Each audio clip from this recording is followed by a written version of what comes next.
bringing the fire. Been bringing the fire. I just been bringing the fire. And they can't stop me. They know that I'm bringing the. They thought I was underdog. I did not fear not one of y'all. They thought I was underdog. I did not fear not one of y'all. They thought I was underdog. I do not fear not one of y'all. They thought I was underdog. I did not fear not one of y'all. I'm too competitive. I like the narrative. That I know best in the league. Who you comparing with? That isn't fed them. Top of the throne, it is me. How you moving slow on the speed? I just been bringing the heat. I just been bringing the. I just been bringing the. I just been bringing the. Bringing the fire. Been bringing the fire.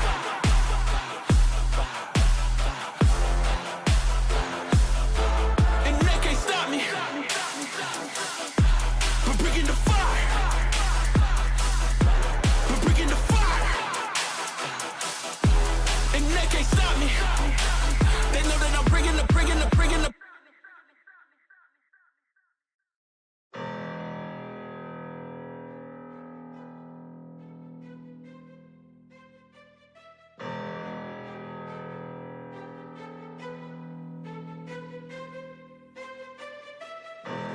Please do not get in my way. You cannot drive in my lane. Tires is burning the pain. You don't have nothing to say. This is how legends are made. I know I got what it takes. And I'm not pumping the brakes. And I'm not pumping the brakes. I'm too competitive. I like the narrative. I don't know best in the league. Who you comparing with? That isn't fed them. Top of the throne, it is me. How you moving slow on the speed? I just been bringing the heat. I just been bringing the. I just been bringing the. I just been bringing the fire. Bringing the fire. I just been bringing the. And they can't stop me. They know that I'm bringing the. I got the fuel in my veins. Trust me, I'm making a name. We are not one and the same. I am on top of the game. I cut out the line on my brakes, and that's why the drive is insane. Heart of a champ, adrenaline rushes is numbing the pain. I'm too competitive, I like the narrative. I don't know best in the league. Who you comparing with? That isn't fed them. Top of the throne, it is me. How you moving slow on the speed? I just been bringing the heat. I just been bringing the. I just been bringing the. I just been bringing the fire. Been bringing the fire. I just been bringing the fire. And they can't stop me. They know that I'm bringing the. They thought I was underdog. I did not fear not one of y'all. They thought I was underdog. I did not fear not one of y'all. They thought I was underdog. I do not fear not one of y'all. They thought I was underdog. I did not fear not one of y'all. I'm too competitive. I like the narrative. I don't know best in the league. Who you comparing with? That isn't fed them. Top of the throne, it is me. How you moving slow on the speed? I just been bringing the heat. I just been bringing the. I just been bringing the. I just been bringing the. Bringing the fire. Been bringing the fire.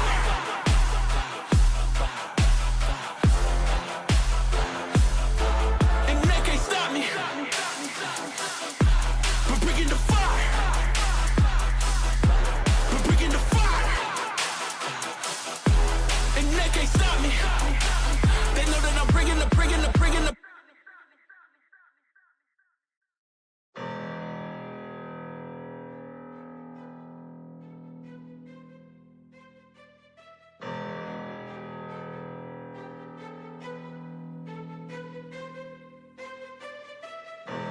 Please do not get in my way. You cannot drive in my lane. Tires is burning the pain. You don't have nothing to say. This is how legends are made. I know I got what it takes. And I'm not pumping the brakes. And I'm not pumping the brakes. I'm too competitive. I like the narrative. I don't know best in the league. Who you comparing with? That isn't fed them. Top of the throne, it is me. How you moving slow on the speed? I just been bringing the heat. I just been bringing the. I just been bringing the. I just been bringing the fire. Bringing the fire. I just been bringing the. And they can't stop me. They know that I'm bringing the. I got the fuel in my veins. Trust me, I'm making a name. We are not one and the same. I am on top of the game. I cut out the line on my brakes, and that's why the drive is insane. Heart of a champ, adrenaline rushes is numbing the pain. I'm too competitive, I like the narrative. I don't know best in the league. comparing with that isn't fed them top of the throne that it's me. How you moving so when it's speed? I just been bringing the heat. I just been bringing the fire. Been bringing the fire. I just been bringing the fire. And they can't stop me. They know that I'm bringing the. They thought I was underdog. I did not fear not one of y'all. They thought I was underdog. I did not fear not one of y'all. They thought I was underdog. I do not fear not one of y'all. They thought I was underdog. I did not fear not one of y'all. I'm too competitive. I like the narrative that I'm the best in the league. Who you comparing with that isn't fed them top of the throne that it's me. How you moving so when it's speed? I just been bringing the heat. I just been bringing the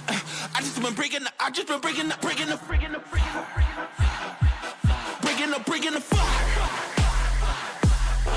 We're bringing the fire.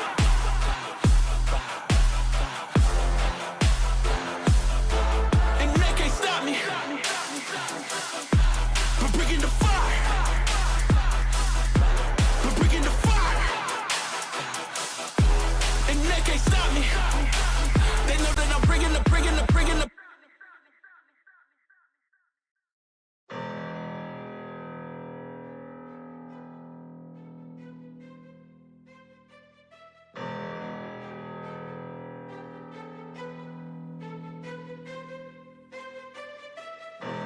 Please do not get in my way. You cannot drive in my lane.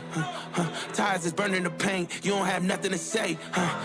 This is how legends are made. I know I got what it takes. And I'm not pumping the brakes. And I'm not pumping the brakes. I'm too competitive. I like the narrative that I'm the best in the league. Who you comparing with that isn't fed them top of the throne that it's me. How you moving so when it's speed? I just been bringing the heat. I just been bringing the fire.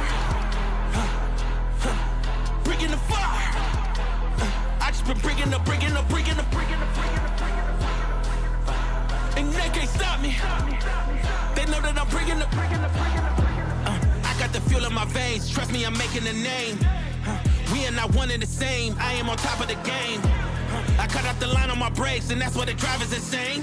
Heart of a champ, adrenaline rushes is numbing the pain. I'm too competitive. I like the narrative that I'm the best in the league. Who you comparing with that isn't fed them top of the throne that it's me. How you moving so when it's speed? I just been bringing the heat. I just been bringing the fire. Been bringing the fire. I just been bringing the fire. And they can't stop me. They know that I'm bringing the. They thought I was underdog. I did not fear not one of y'all. They thought I was underdog. I did not fear not one of y'all. They thought I was underdog. I do not fear not one of y'all. They thought I was underdog. I did not fear not one of y'all. I'm too competitive. I like the narrative that I'm the best in the league. Who you comparing with that isn't fed them top of the throne that it's me. How you moving so when it's speed? I just been bringing the heat. I just been bringing the.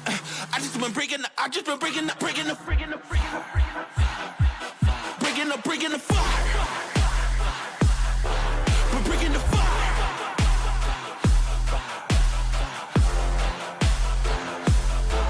And they can't stop me. We're bringing the fire. We're bringing the fire. And they can't stop me. They know that I'm bringing the.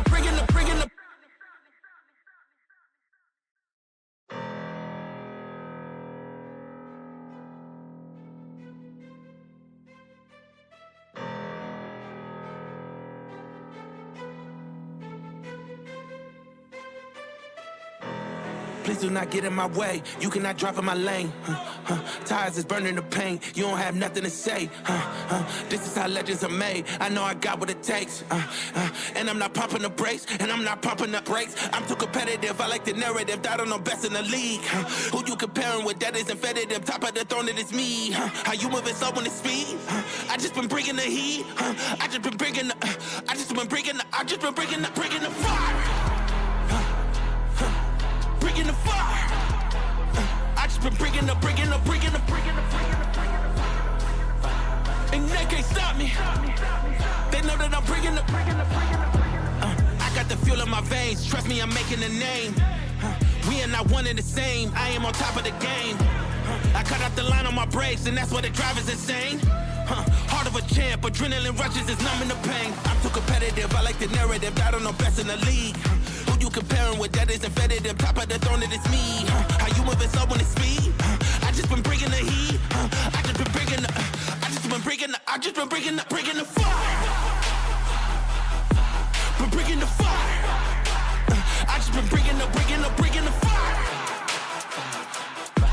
And they can't stop me. They know that I'm bringing the. They thought I was underdog. I did not fear not one of y'all. They thought I was underdog. I did not fear not one of y'all. They thought I was underdog. I do not fear not one of y'all. They thought I was underdog. I did not fear not one of y'all. I'm too competitive, I like the narrative, I don't know best in the league. Who you comparing with, that isn't competitive, top of the throne, it is me. How you moving so when it's speed? I just been bringing the heat. I just been bringing the,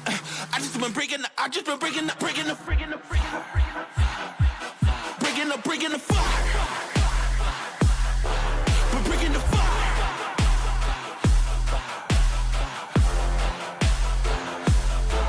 And they can't stop me.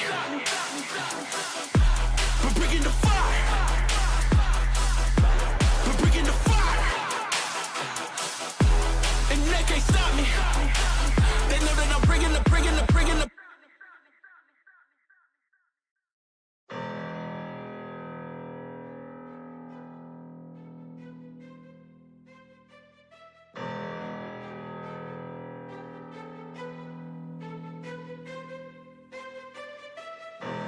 Please do not get in my way. You cannot drive in my lane. Tires is burning the paint. You don't have nothing to say. This is how legends are made. I know I got what it takes. And I'm not pumping the brakes. And I'm not pumping the brakes. I'm too competitive. I like the narrative. I don't know best in the league. Who you comparing with? That isn't competitive. Top of the throne, it is me. How you moving so when it's speed? I just been bringing the heat. I just been bringing the fire.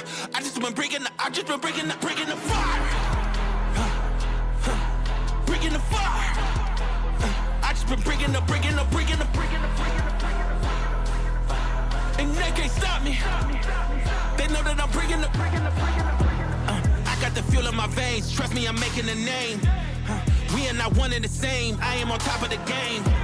I cut out the line on my brakes, and that's why the driver's insane. Heart of a champ, adrenaline rushes is numbing the pain. I'm too competitive, I like the narrative, I don't know best in the league. Who you comparing with, that isn't competitive, top of the throne, it is me. How you moving so when it's speed? I just been bringing the heat. I just been bringing the fire. Been bringing the fire. I just been bringing the fire. And they can't stop me. They know that I'm bringing the. They thought I was underdog. I did not fear not one of y'all. They thought I was underdog. I did not fear not one of y'all. They thought I was underdog. I do not fear not one of y'all. They thought I was underdog. I did not fear not one of y'all. I'm too competitive. I like the narrative. I don't know best in the league. Who you comparing with? That isn't competitive. Top of the throne, it is me. How you moving so when it's speed? I just been bringing the heat. I just been bringing the.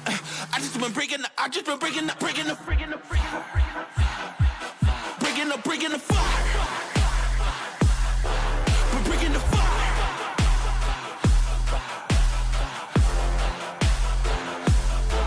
And they can't stop me. We're bringing the fire. We're bringing the fire. And they can't stop me. They know that I'm bringing the.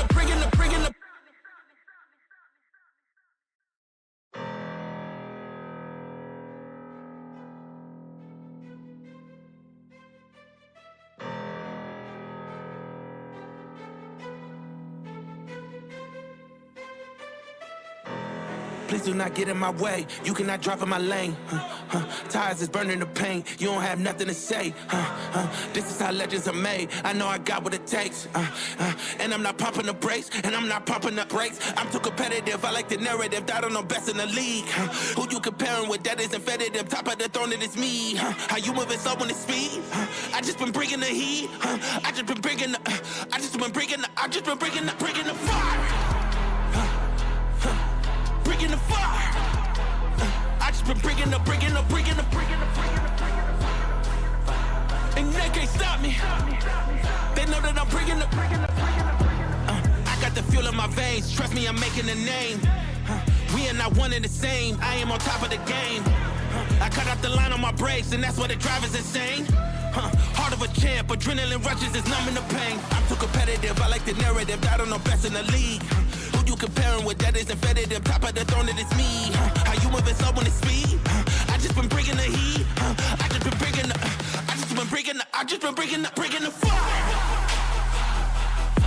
Been bringing the fire. I just been bringing the fire. And they can't stop me. They know that I'm bringing the. They thought I was underdog. I did not fear not one of y'all. They thought I was underdog. I did not fear not one of y'all. They thought I was underdog. I do not fear not one of y'all. They thought I was underdog. I did not fear not one of y'all. I'm too competitive. I like the narrative. I don't know best in the league. Who you comparing with? That isn't competitive. Top of the throne, it is me. How you moving slow when it's speed? I just been bringing the heat. I just been bringing the. I just been bringing the. I just been bringing the. Bringing the fire. We're bringing the fire.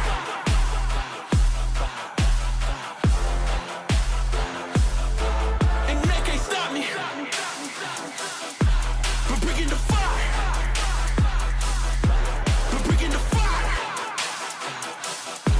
And they can't stop me. They know that I'm bringing the.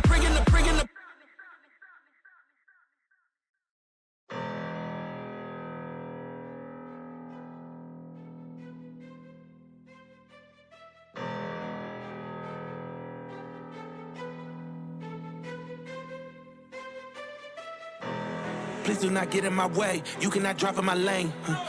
Tires is burning the paint. You don't have nothing to say. This is how legends are made. I know I got what it takes. And I'm not pumping the brakes. And I'm not pumping the brakes. I'm too competitive. I like the narrative. I don't know best in the league. Who you comparing with? That isn't competitive. Top of the throne, it is me. How you moving slow when it's speed? I just been bringing the heat. I just been bringing the. I just been bringing the. I just been bringing the fire. Bringing the fire. I just been bringing the. And they can't stop me. They know that I'm bringing the. I got the fuel in my veins. Trust me, I'm making a name. We are not one and the same. I am on top of the game. I cut out the line on my brakes, and that's why the driver's insane. Heart of a champ, adrenaline rushes is numbing the pain. I'm too competitive, I like the narrative. I don't know best in the league. Who you comparing with? That isn't competitive. Top of the throne, it is me. How you moving slow when it's speed?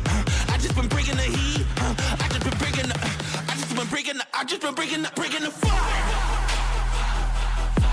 Been bringing the fire. I just been bringing the fire. And they can't stop me. They know that I'm bringing the. They thought I was underdog. I did not fear not one of y'all. They thought I was underdog. I did not fear not one of y'all. They thought I was underdog. I do not fear not one of y'all. They thought I was underdog. I did not fear not one of y'all. I'm too competitive. I like the narrative. I don't know best in the league. Who you comparing with? That isn't competitive. Top of the throne, it is me. How you moving slow when it's speed? I just been bringing the heat. I just been bringing the.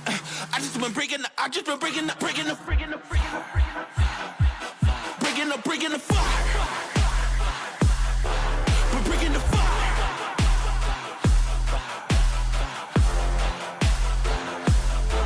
And they can't stop me. We're bringing the fire.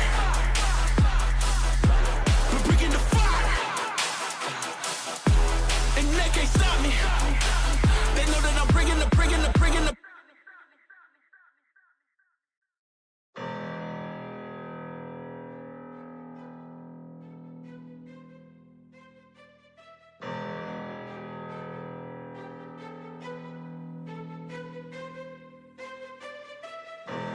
Please do not get in my way. You cannot drive in my lane. Tires is burning the paint. You don't have nothing to say. This is how legends are made. I know I got what it takes. And I'm not pumping the brakes. And I'm not pumping the brakes. I'm too competitive. I like the narrative. I don't know best in the league. Who you comparing with? That isn't competitive. Top of the throne, it is me. How you moving slow when it's speed? I just been bringing the heat. I just been bringing the. I just been bringing the. I just been bringing the fire. fire. I just been bringing the. And they can't stop me. They know that I'm bringing the. I got the fuel in my veins. Trust me, I'm making a name. We are not one and the same. I am on top of the game. I cut out the line on my brakes, and that's why the drive is insane. Heart of a champ, adrenaline rushes is numbing the pain. I'm too competitive, I like the narrative. I don't know best in the league. Who you comparing with? That is competitive. Top of the throne, it is me. How you moving slow when it's speed? I just been bringing the heat. I just been bringing the. I just been bringing the fire. Been bringing the fire. I just been bringing the fire. And they can't stop me. They know that I'm bringing the. They thought I was underdog. I did not fear not one of y'all. They thought I was underdog. I did not fear not one of y'all. They thought I was underdog. I do not fear not one of y'all. They thought I was underdog. I did not fear not one of y'all. I'm too competitive, I like the narrative. I don't know best in the league. Who you comparing with? That is competitive. Top of the throne, it is me. How you moving slow when it's speed? I just been bringing the heat. I just been bringing the. I just been bringing the. I just been bringing the. Bringing the fire. We're bringing the fire.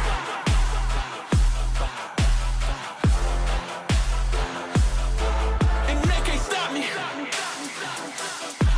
We're bringing the fire. We're bringing the fire. And they can't stop me. They know that I'm bringing the.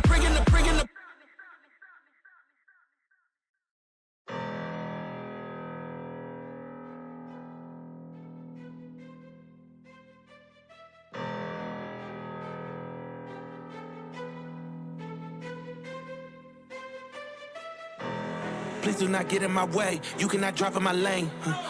Tires is burning the paint. You don't have nothing to say. This is how legends are made. I know I got what it takes. And I'm not pumping the brakes. And I'm not pumping the brakes. I'm too competitive. I like the narrative. I don't know best in the league. Who you comparing with? That is competitive. Top of the throne, it is me. How you moving slow when it's speed? I just been bringing the heat. I just been bringing the. I just been bringing the. I just been bringing the fire. Bringing the fire. I just been bringing the. And they can't stop me. They know that I'm bringing the. I got the fuel in my veins. Trust me, I'm making a name. We are not one and the same. I am on top of the game. I cut out the line on my brakes, and that's why the drive is insane. Heart of a champ, adrenaline rushes is numbing the pain. I'm too competitive, I like the narrative. I don't know best in the league. Who you comparing with? That is competitive. Top of the throne, it is me. How you moving slow when it's speed? I just been bringing the heat. I just been bringing the. I just been bringing the. I just been bringing the fire. Been bringing the fire. I just been bringing the fire. And they can't stop me. They know that I'm bringing the. They thought I was underdog. I did not fear not one of y'all. They thought I was underdog. I did not fear not one of y'all. They thought I was underdog. I do not fear not one of y'all. They thought I was underdog. I did not fear not one of y'all. I'm too competitive. I like the narrative. I don't know best in the league. Who you comparing with? That is competitive. Top of the throne, it is me. How you moving slow when it's speed? I just been bringing the heat. I just been bringing the. I just been bringing the. I just been bringing the. Bringing the fire. We're bringing the fire.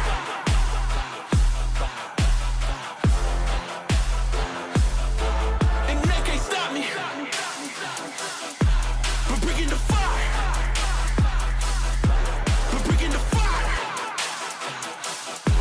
And they can't stop me. They know that I'm bringing the.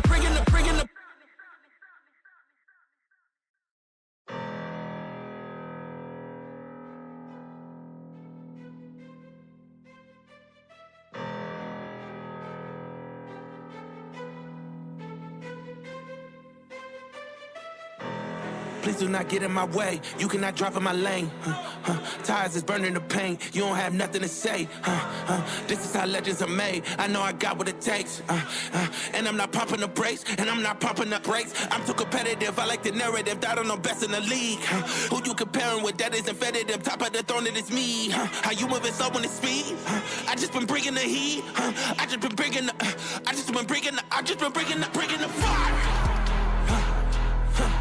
Bringing the fire. I just been bringing the. And they can't stop me. They know that I'm bringing the. I got the fuel in my veins. Trust me, I'm making a name. We are not one and the same. I am on top of the game. I cut out the line on my brakes, and that's why the drive is insane. Heart of a champ, adrenaline rushes is numbing the pain. I'm too competitive, I like the narrative. I don't know best in the league. Who you comparing with? That isn't competitive. Top of the throne, it is me. How you moving so when it's speed? I just been bringing the heat. I just been bringing the fire. Been bringing the fire. I just been bringing the fire. And they can't stop me. They know that I'm bringing the. They thought I was underdog.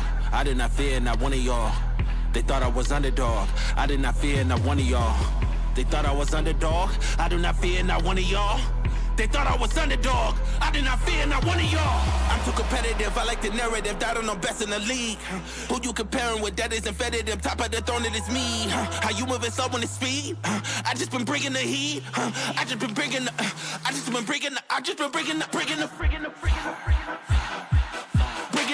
fire. We're bringing the fire.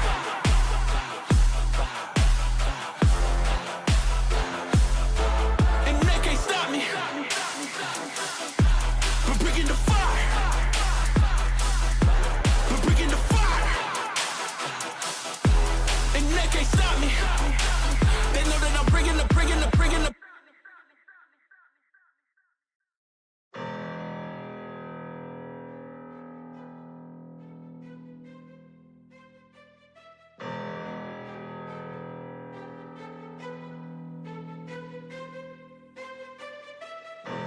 Please do not get in my way. You cannot drive in my lane. Tires is burning the pain. You don't have nothing to say.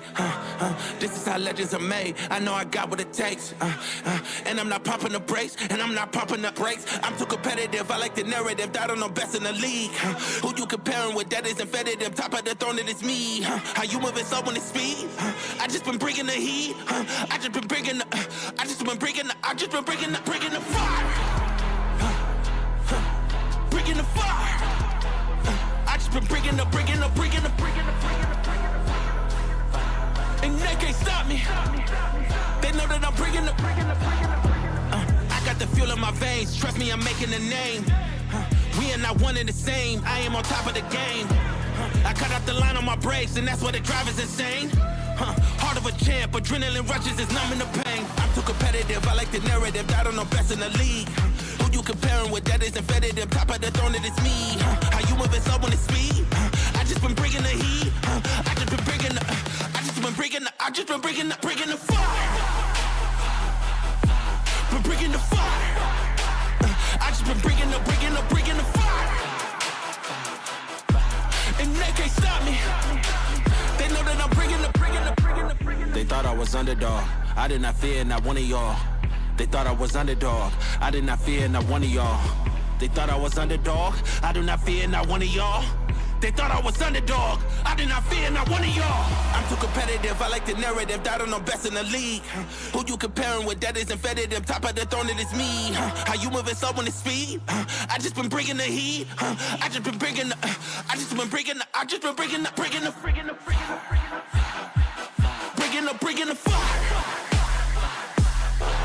Bringing the fire.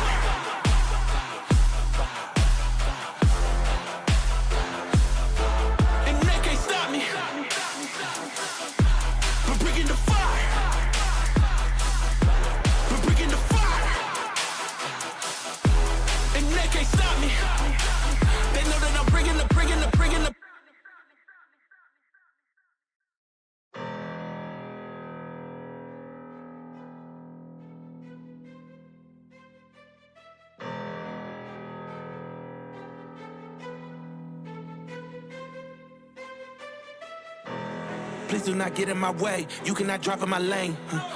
Tires is burning the pain. You don't have nothing to say. This is how legends are made. I know I got what it takes. And I'm not pumping the brakes. And I'm not pumping the brakes. I'm too competitive. I like the narrative. That I'm the best in the league. Who you comparing with? That isn't competitive. Top of the throne, it is me. How you moving so on the speed? I just been bringing the heat. I just been bringing the fire.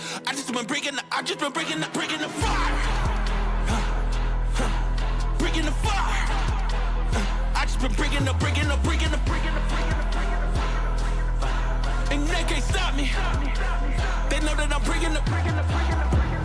I got the fuel in my veins. Trust me, I'm making a name. We are not one and the same. I am on top of the game. I cut out the line on my brakes, and that's why the drive is insane. Heart of a champ, adrenaline rushes is numbing the pain. I'm too competitive, I like the narrative. That I'm the best in the league.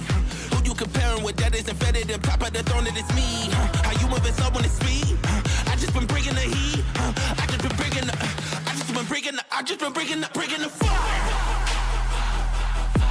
Been bringing the fire. I just been bringing the fire. And they can't stop me. They know that I'm bringing the. They thought I was underdog. I did not fear not one of y'all.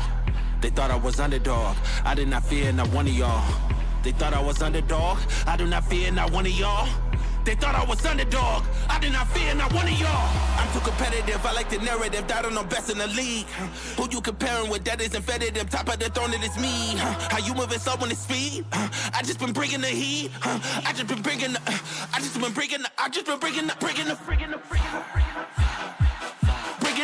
fire. We're bringing the fire.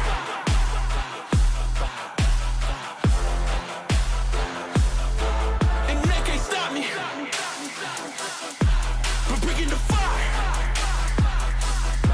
We're bringing the fire. And they can't stop me. They know that I'm bringing the.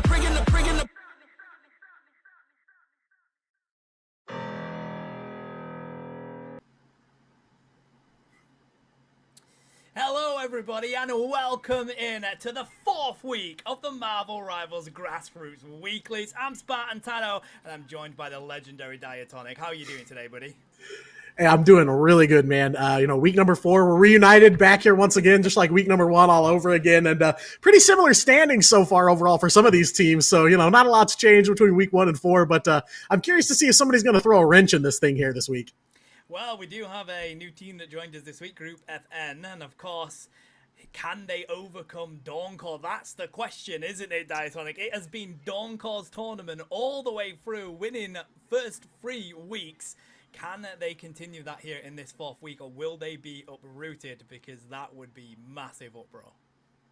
Yeah, no, for sure. And, Dawncore's coming hot off of a pretty successful run, I would say, over in the MRC, just outside of the quarterfinals there on the lower side of the bracket. So, they got a ton of momentum coming into this thing, a lot of really talented teams competing this round in that MRC. So, the question now is who's going to be able to topple them? And that's what I want to see, especially with, so many new teams in the mix. We had a couple join last week, and now, like you said, Groot FN this week too. So, new competition in the mix, a lot of new variables, and a lot of questions that Dawncore are going to have to answer if they want to close this thing out on top.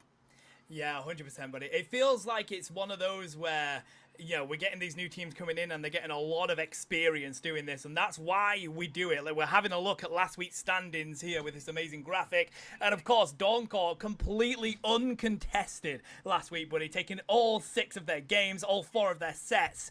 Absolutely no one was able to touch them. But we are seeing, as we notice here, Orion Wanderers are just separating themselves from the group a little bit. They're definitely becoming that top 2 seed in these Grassroots Weeklies, and I think that's absolutely fascinating to see, buddy.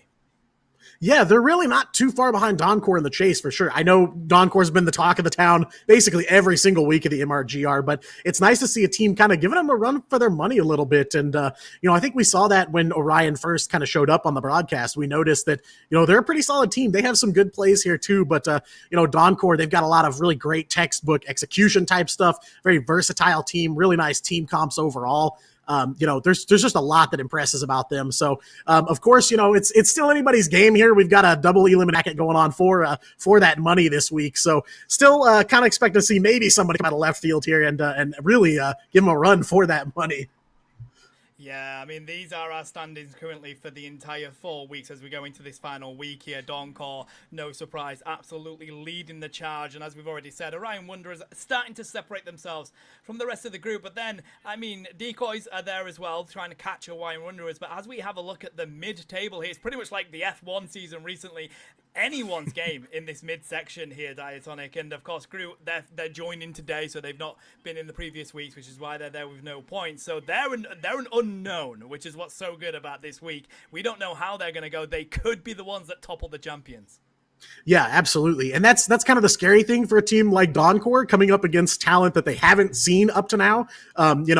With a competition like this where we're 4 weeks in and you're fighting kind of the same teams here, you get to know a little bit about what they do. Strategies change here and there, things evolve over time, but ultimately you get pretty comfortable knowing who you're up against every single week. But now with Groot FN here in the mix, all of a sudden, now there's a challenge here of can they adapt on the fly? Maybe if they do end up crossing paths here, it'll be the first time they've played against one another. So really looking forward to seeing how both sides of the coin there really handle that one. Groot FN as well. Don't know a lot about them. Haven't actually seen them in action up to now. So I am excited. It's nice to see some fresh blood here in the water as we get to finally this money match weekend here. So yeah, overall, I should be a pretty good week 4, I would say.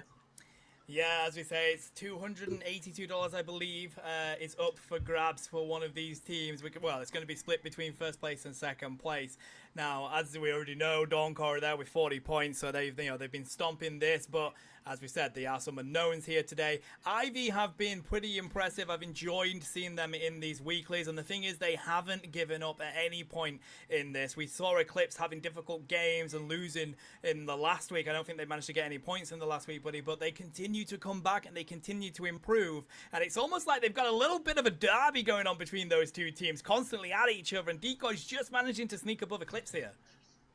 Yeah, I'm still waiting for the Civil War crossover, the Decoys versus Eclipse matchup. But the Decoys, especially, I feel like have really turned things around in the last week or two. They've been picking up some big wins and really pushing Doncor to the edge of the cliff 1 or 2 times there, I think last week.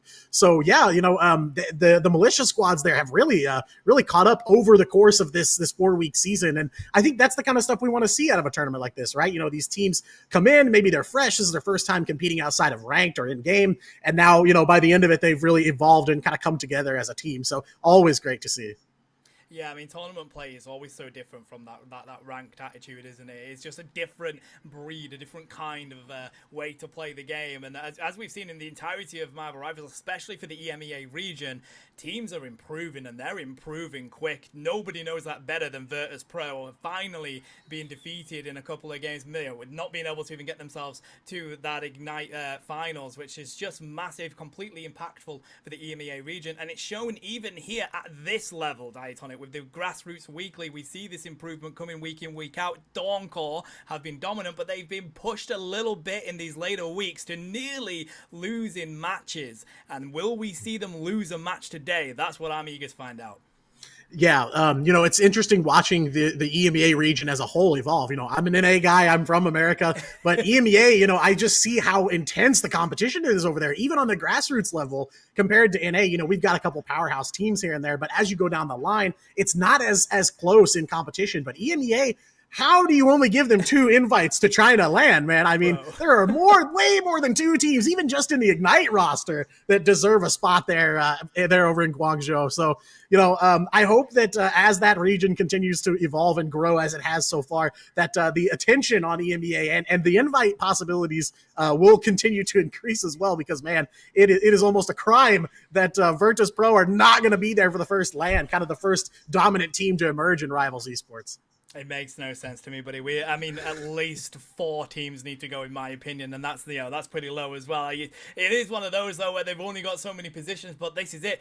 This game has got so much hunger from people, so much hype for people to get involved from the esports side that the Grassroots is absolutely blowing up. And of course, next week we have the Cronovian Cup 2 that we're going to be bringing to you all. So if you're interested in that, get on to Start GG, or at least look at INGAGE GG on X. Have a look at that and get yourself signed up, because it's going to be an electric tournament. And like the first one, there is going to be a prize pool, and you would not believe it, but we also got 12,000 units to give the winners, Diatonic, courtesy of Marvel Rivals, as I'm part of the partnership program. It's huge, is that?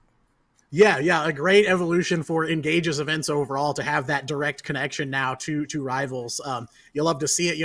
The first Cronovium Cup was host to some teams like Berber Patapim, your Ignite Stage 1 champions. So who...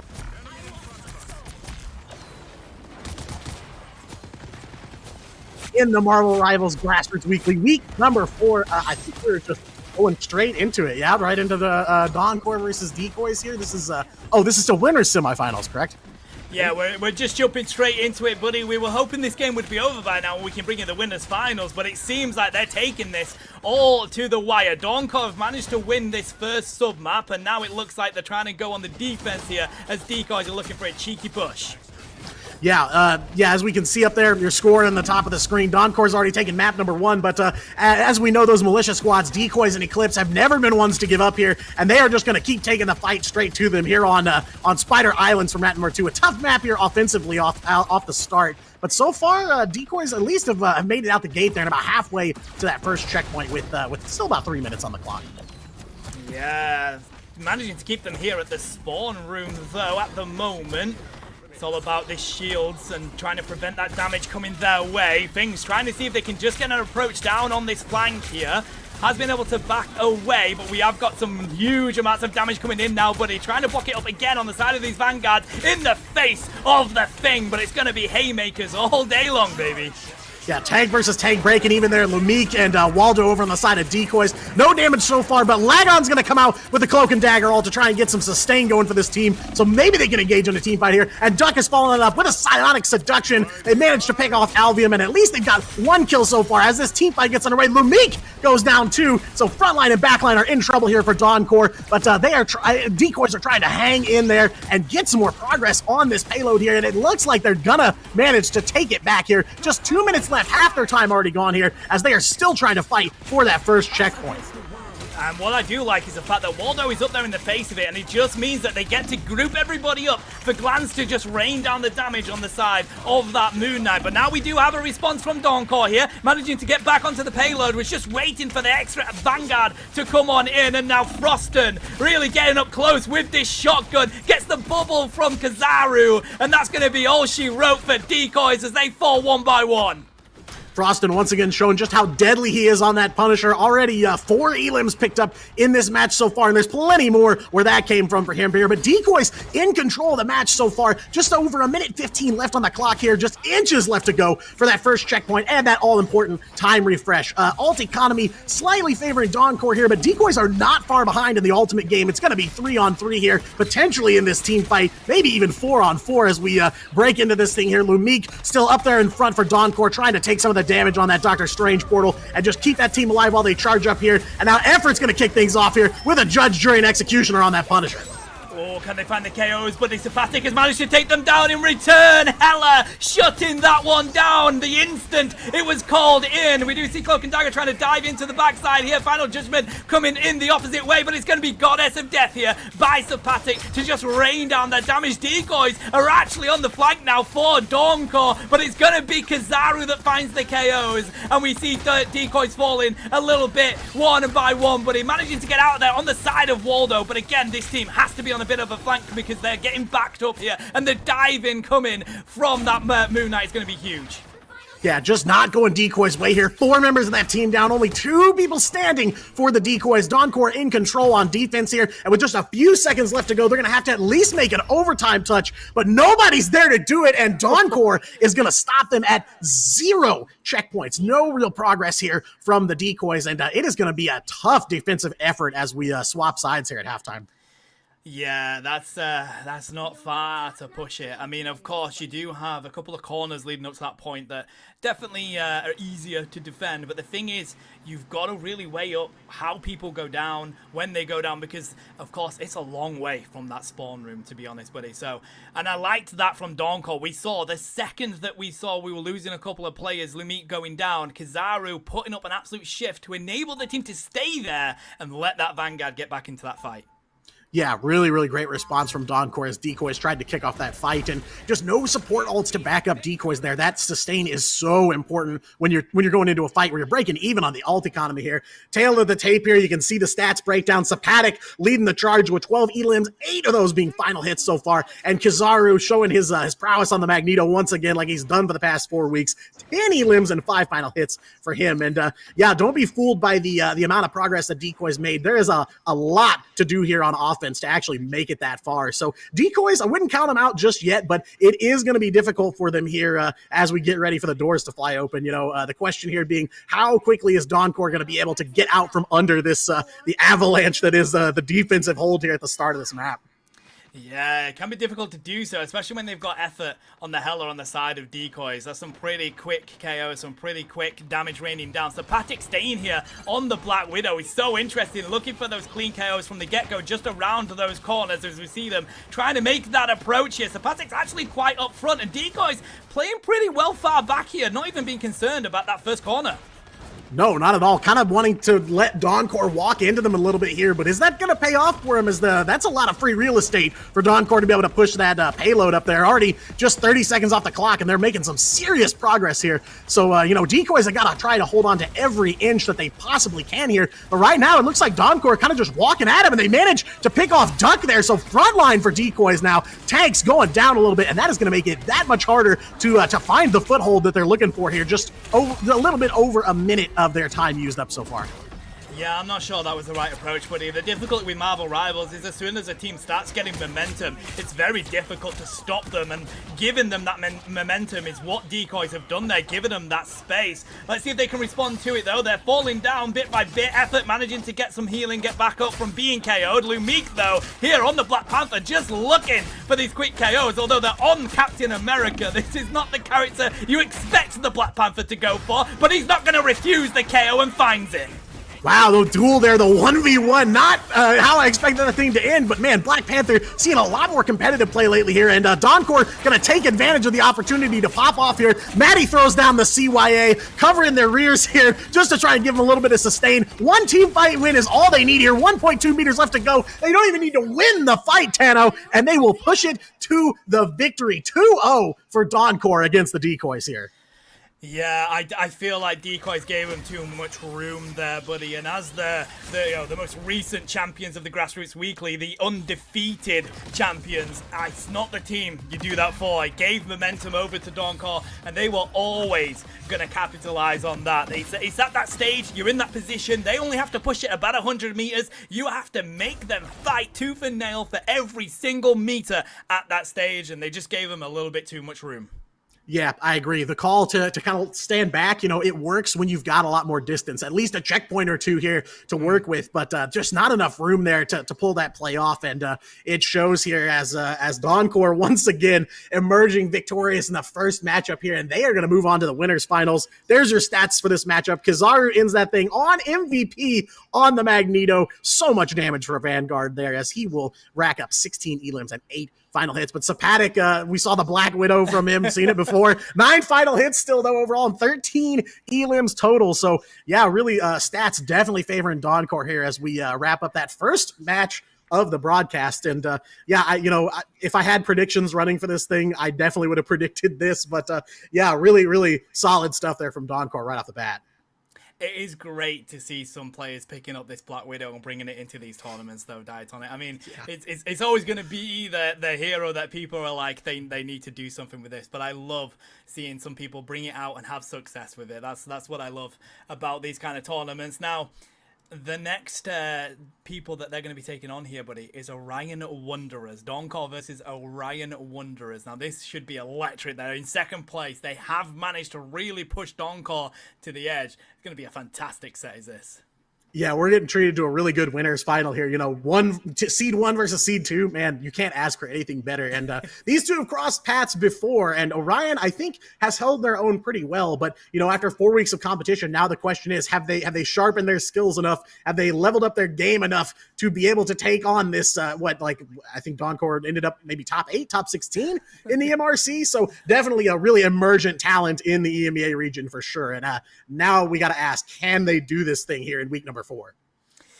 Yeah, and I feel like, you know, if anyone's going to put the challenge to Doncor, it's got to be this team. We do see Decoys going down to losers bracket against SBA. Now, SBA are currently struggling down on the lower side of things, so we'll see how that one develops. Eclipse have managed to get themselves down into the losers quarterfinals. Of course, Orion Wanderers were the ones that came up above them. We're still waiting to find out what's going on between Groot FN and Furta. And Groot FN is a team that I really want to keep a close eye on, buddy. We don't know how good they are. We don't know how they're going to go in this week. I can't wait to see where they end up.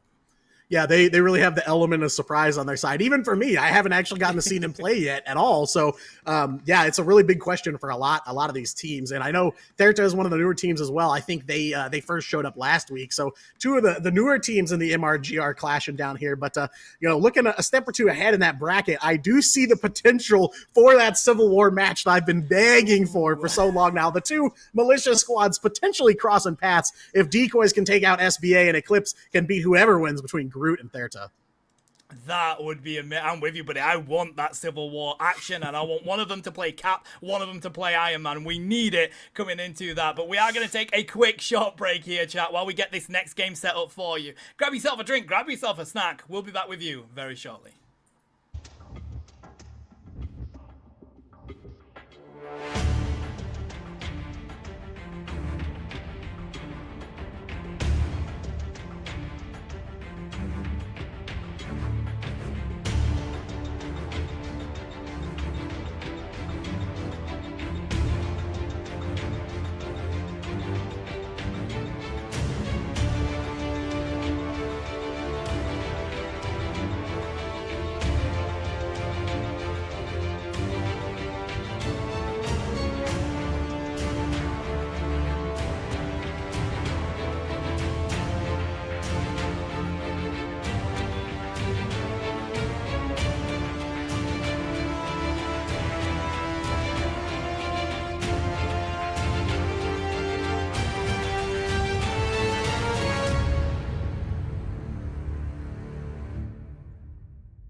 Alrighty, rivals, it's time. We're back. It's time for Donkor versus Orion Wanderers Diatonic. How hype is this going to be? Well, I mean, man, you could not ask for a better winners final for this week. You know, this is a rematch, but it's really going to be a cage match here for sure. These two teams, probably some of the hungriest players in Grassroots Marvel Rivals that I've seen so far, and obviously Orion wants some revenge for past discretions against them from Doncor. So I expect to see absolutely no holds barred here as we get ready for this next round. This is why if you are a team like Donkor, you have to continue to improve. You can't just sit at the top and be comfortable at the top. You've got to continue to improve because, as we know, heavy is the crown, Diatonic, and someone is always going to be coming for it.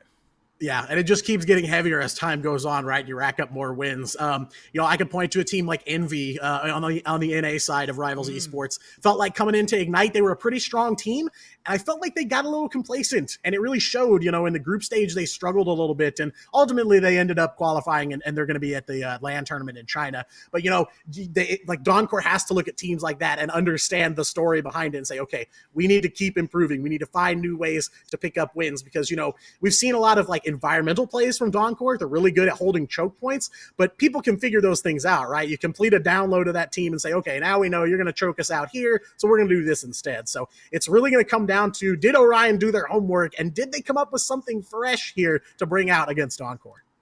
And that's the beauty of these grassroots tournaments, really, isn't it? Not only is it some extra level of practice for these teams outside of just ranked, but of course you have been researching the team you're coming up against, or at least if you are a team that wants to go far, you will have been, and you get to put that into practice and see how things work. You're like, yes, we know Doncor like to choke out at this area or this area. That's the way that they play. How can we counter that? Right, let's go into this game and try this way. If that doesn't work, let's try this way. And it's the best way to really go into these big tournaments like the Marvel Rivals Championship, for example, trying to get qualified for Marvel Rival Ignite. It all comes off the practice that you put into these grassroots tournaments.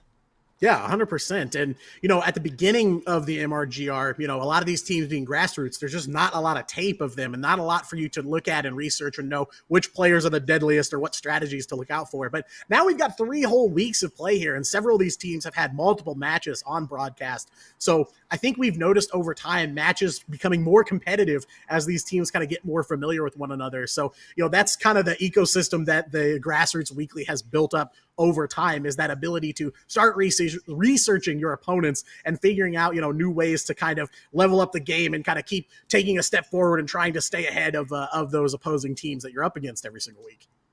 And of course, as the evolution of Marvel Rivals Esports continues, we're going to see people looking to pick up teams, looking to sponsor players and all this kind of stuff. So, getting involved in this and getting your talent on tape is the most important thing when it comes to that. And also winning these big tournaments, which leads me on to, of course, next week, it's the Cronovian Cup number 2. And what a better statement to make than winning that. A $500 prize pool plus, by the way, 1,200,000 units that people can take away as well, courtesy of Marvel Rivals. But it's just that statement, isn't it, Diatonic? You want to be winning these tournaments as much as you can, so you can say, yes, we haven't hit that top 8, top 4 stage just yet, but right now, we are the champions of this grassroots stage. We're winning every tournament that we go into. We are worthy of your attention.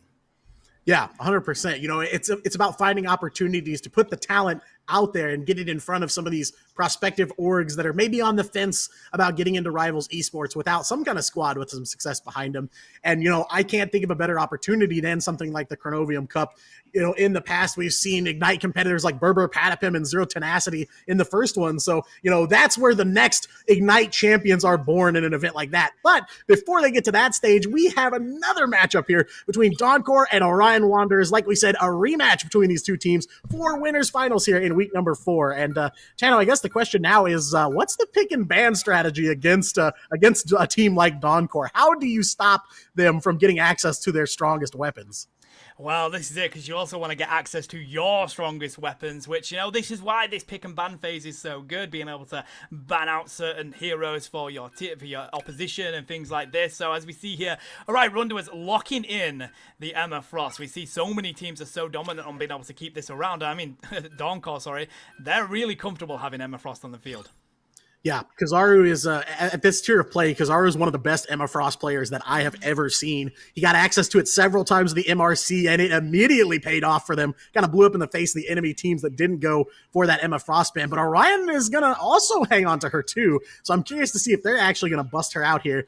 And I do see Sapatic hovering Phoenix. Bad news, unfortunately, she is not going to be played in this tournament. Kind of too much of a wrench to throw at these teams here in the last week. So no Phoenix, unfortunately, but still plenty of interesting picks and bans here across the board as we approach the start of map 1 here on Hell's Heaven.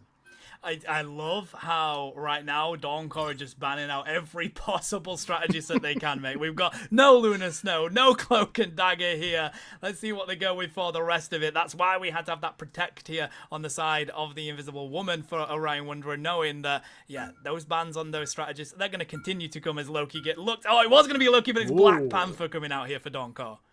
I was going to say EMEA teams a lot of the time really hate strategists and love to ban every single one they get access to. Of course, you know, teams like Rad, they love the ban for strategist strat and just watch the other teams struggle to find some kind of healer to bring out here. But yeah, interesting last second jump there to the Black Panther. You know, he's been coming out a lot more lately in some competitive play. Saw him in Ignite and MRC and now here in the Grassroots Weekly too. So very interesting changes there for who's getting picked.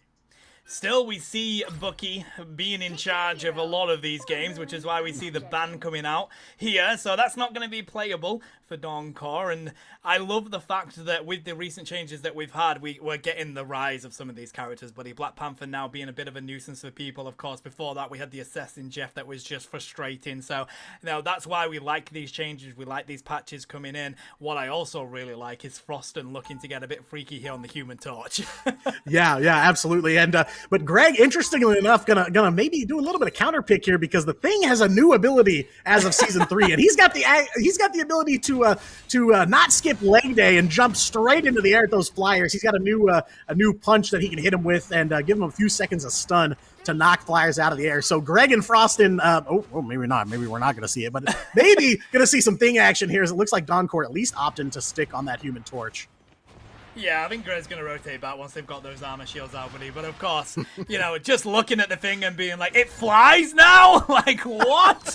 It's just incredible. I absolutely love the addition of that, by the way. Huge shout out to developers. I think that is great. We were in the middle of a flyer meta. Everybody was frustrated with it. And they was like, well, you know what we'll do? We'll just let the boulder jump at the flyers. And I think that's a huge shout out to the developers for that.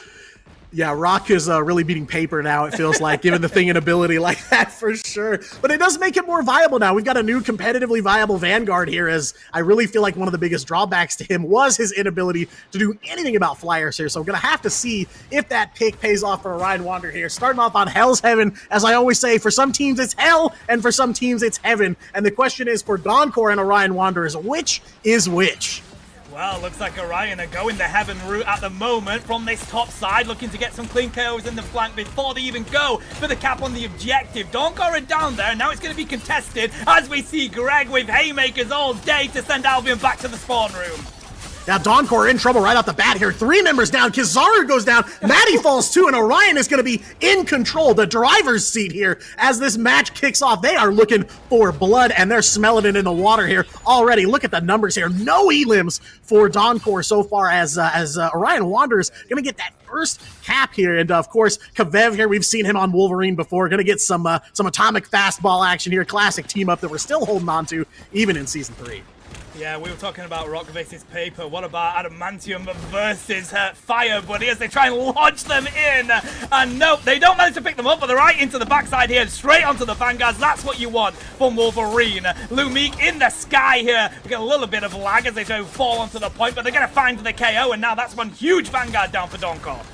Yeah, Kavev missed his target there, going for that Human Torch out of the air, but it didn't stop him from making an impact. Dawncore seemed to be scrambling a little bit as they realized, oh, we have a Wolverine right behind us. Okay, awesome. And Kavev is continuing to slice and dice here. Kizaru goes down. His ult is up, and Orion, again, still in full control of this match. Almost 50% off their first cap here, and they firmly have ult economy. 5 ults charged and ready to go. So maybe another team fight win there for Orion. And again, still we're seeing here 2 big team fights in already, and Dawncore have not picked up any elims yet. I'm really surprised by that, Tenno.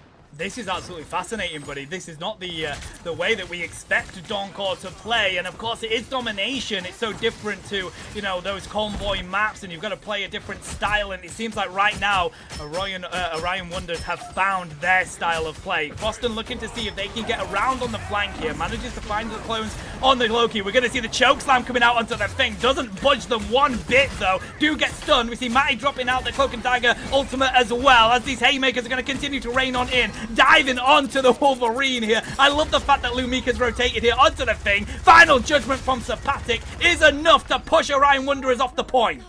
And just with one team fight, the scales completely flip in the opposite direction. Dawncore can never count them out, even as Orion captures 87% off that first cap that they made there at the beginning of this map. But Dawncore, just as quickly as we thought they may have been out, they're back in on this first point here as they take control and win a pretty big team fight. They blow through, it looks like 3 ults from Orion Wanderers at least here, and they're still holding on to a couple themselves as, they've managed to stop that momentum that Orion seemed to just blast out of the start from here. Well, this is what I love about Dawncore. It's bend, don't break, buddy. We do see the Psionic Seduction coming out from the Haley, and they've managed to find the double with it. That's going to be massive as they take Sapatic as well. That's the triple. It's going to be the Dance of the Butterflies diving on in here from Frost and doesn't find any KOs with it. Greg just absorbs all of that, buddy. And if you don't have enough damage, you ain't breaking that boulder. It's just sent straight back to the spawn room. And Greg runs down Frost in there, as we saw, for Orion Wanderers to retake here. But Kizaru with the Doctor Strange portal gonna try and get him back on this point, at least to make a touch for overtime. Orion Wanderers only got 1 ult, but at least it's a Loki ult here. Nothing on the side of Dawncore, as this is gonna be a last desperation ditch effort here to try and get back on that point, and it blows up in their face. A breakdown on the side of Dawncore here, as Orion Wanderers firmly takes point number 1 here to kick off Hell's Heaven. Wow, that was an impressive showing from Orion Wanderer, really coming out with aggressive playstyles and taking that in the grip of their hands and not letting it go, buddy. Submap 1 going to Orion Wanderer. How do Dawncore respond to this? That's what we need to see. Yeah, I mean, DPS on the side of Dawncore a little bit slow. You know, Sapatic and Froston are very, very competent duelists, and only 5 and 3 elims for them there. But of course, Aurora and Kavev are pretty darn strong in their own right too. As it looks like Orion Wanderers really is just firing on all cylinders. You know, there's no immediate kind of issue that I notice on the side of Dawncore. They're really just getting outplayed in the team fights here. Yeah, and it feels like the flank that they're managing to get at some moments is working for them, but Greg is just an immovable object, but he is exactly what Greg is. Refuses to go down, and then has the right approach, knows when to dive back to their team and get out of those situations. I love seeing the maneuverability that we're witnessing from Greg. Yeah, and that's something that I think Dawncore kind of made their signature from the start of the MRGR, that maneuverability or that flexibility. And now it really feels like Orion, like we talked about earlier, has downloaded some of that strategy and are using it for themselves here, and it's really working out in their favor. Maybe finding a couple of new weapons to employ in this absolute war here as we're getting ready for point number 2. It's just now unlocking here. Greg already off to the races here and throwing haymakers as we get started. Yeah, plenty of healing raining on down here. Sapatic's going to have to back on up a little bit. Maximum Pulse comes through. Doesn't find any KOs with it. Sapatic does, though. It's going to be the invisible boundary going up. Used by Orion Wonder already. It's going to be huge coming into this fight. Nice choke slam from Halev. Trying to see if they can find Mr. Fantastic. Unable to do so as the Goddess of Death rains on down now. And it's going to buy the space that Dawncore was looking for. Yeah, a little bit closer of a team fight here, but it's gonna go to Dawncore. Advantage for them and first cap for them here as Greg finally goes down. You know, the bigger they are, the harder they fall. And Thing is a pretty big guy, you know, so definitely a big impact as he goes down. Alt economy looking fairly even so far, maybe a little bit favoring the side of Dawncore here as Lumik is on the Mr. Fantastic. Not a super common pick, I feel like. Very interested to see what the strat is here with him. Yeah, and this is what I like about these tournaments, though, buddy. You want to try something and see if it works. Halo 3 throwing out the Psionic Seduction. Manages to get Sapatic in it, trying to make sure that they can find the KO, but their heals are going to be absolutely massive there. Dance of the Butterfly diving in here from Froston. Manages to find the KO, so does Matty. And that's it. Dawncore finding the wipe on Orion Wonder. Looks like they finally woke up, got out of bed on the right side now as this is peak Dawncore at its finest here. A really big pick there on Kavev to start things off, and it really just all fell apart from there for Orion Wanderers. And now, this is kind of what I expected to see from the start. Orion, though, showing a lot of prowess in this matchup, a lot of promise on the side of that team for sure. It is going to be a fight. I imagine we're probably going to get all 3 maps, at least as far as it's going here. And Kavev, again, getting picked off there, and he used his ult and immediately got shut down. So that's 1 ult on the side of Orion, just gone, unfortunately. No value.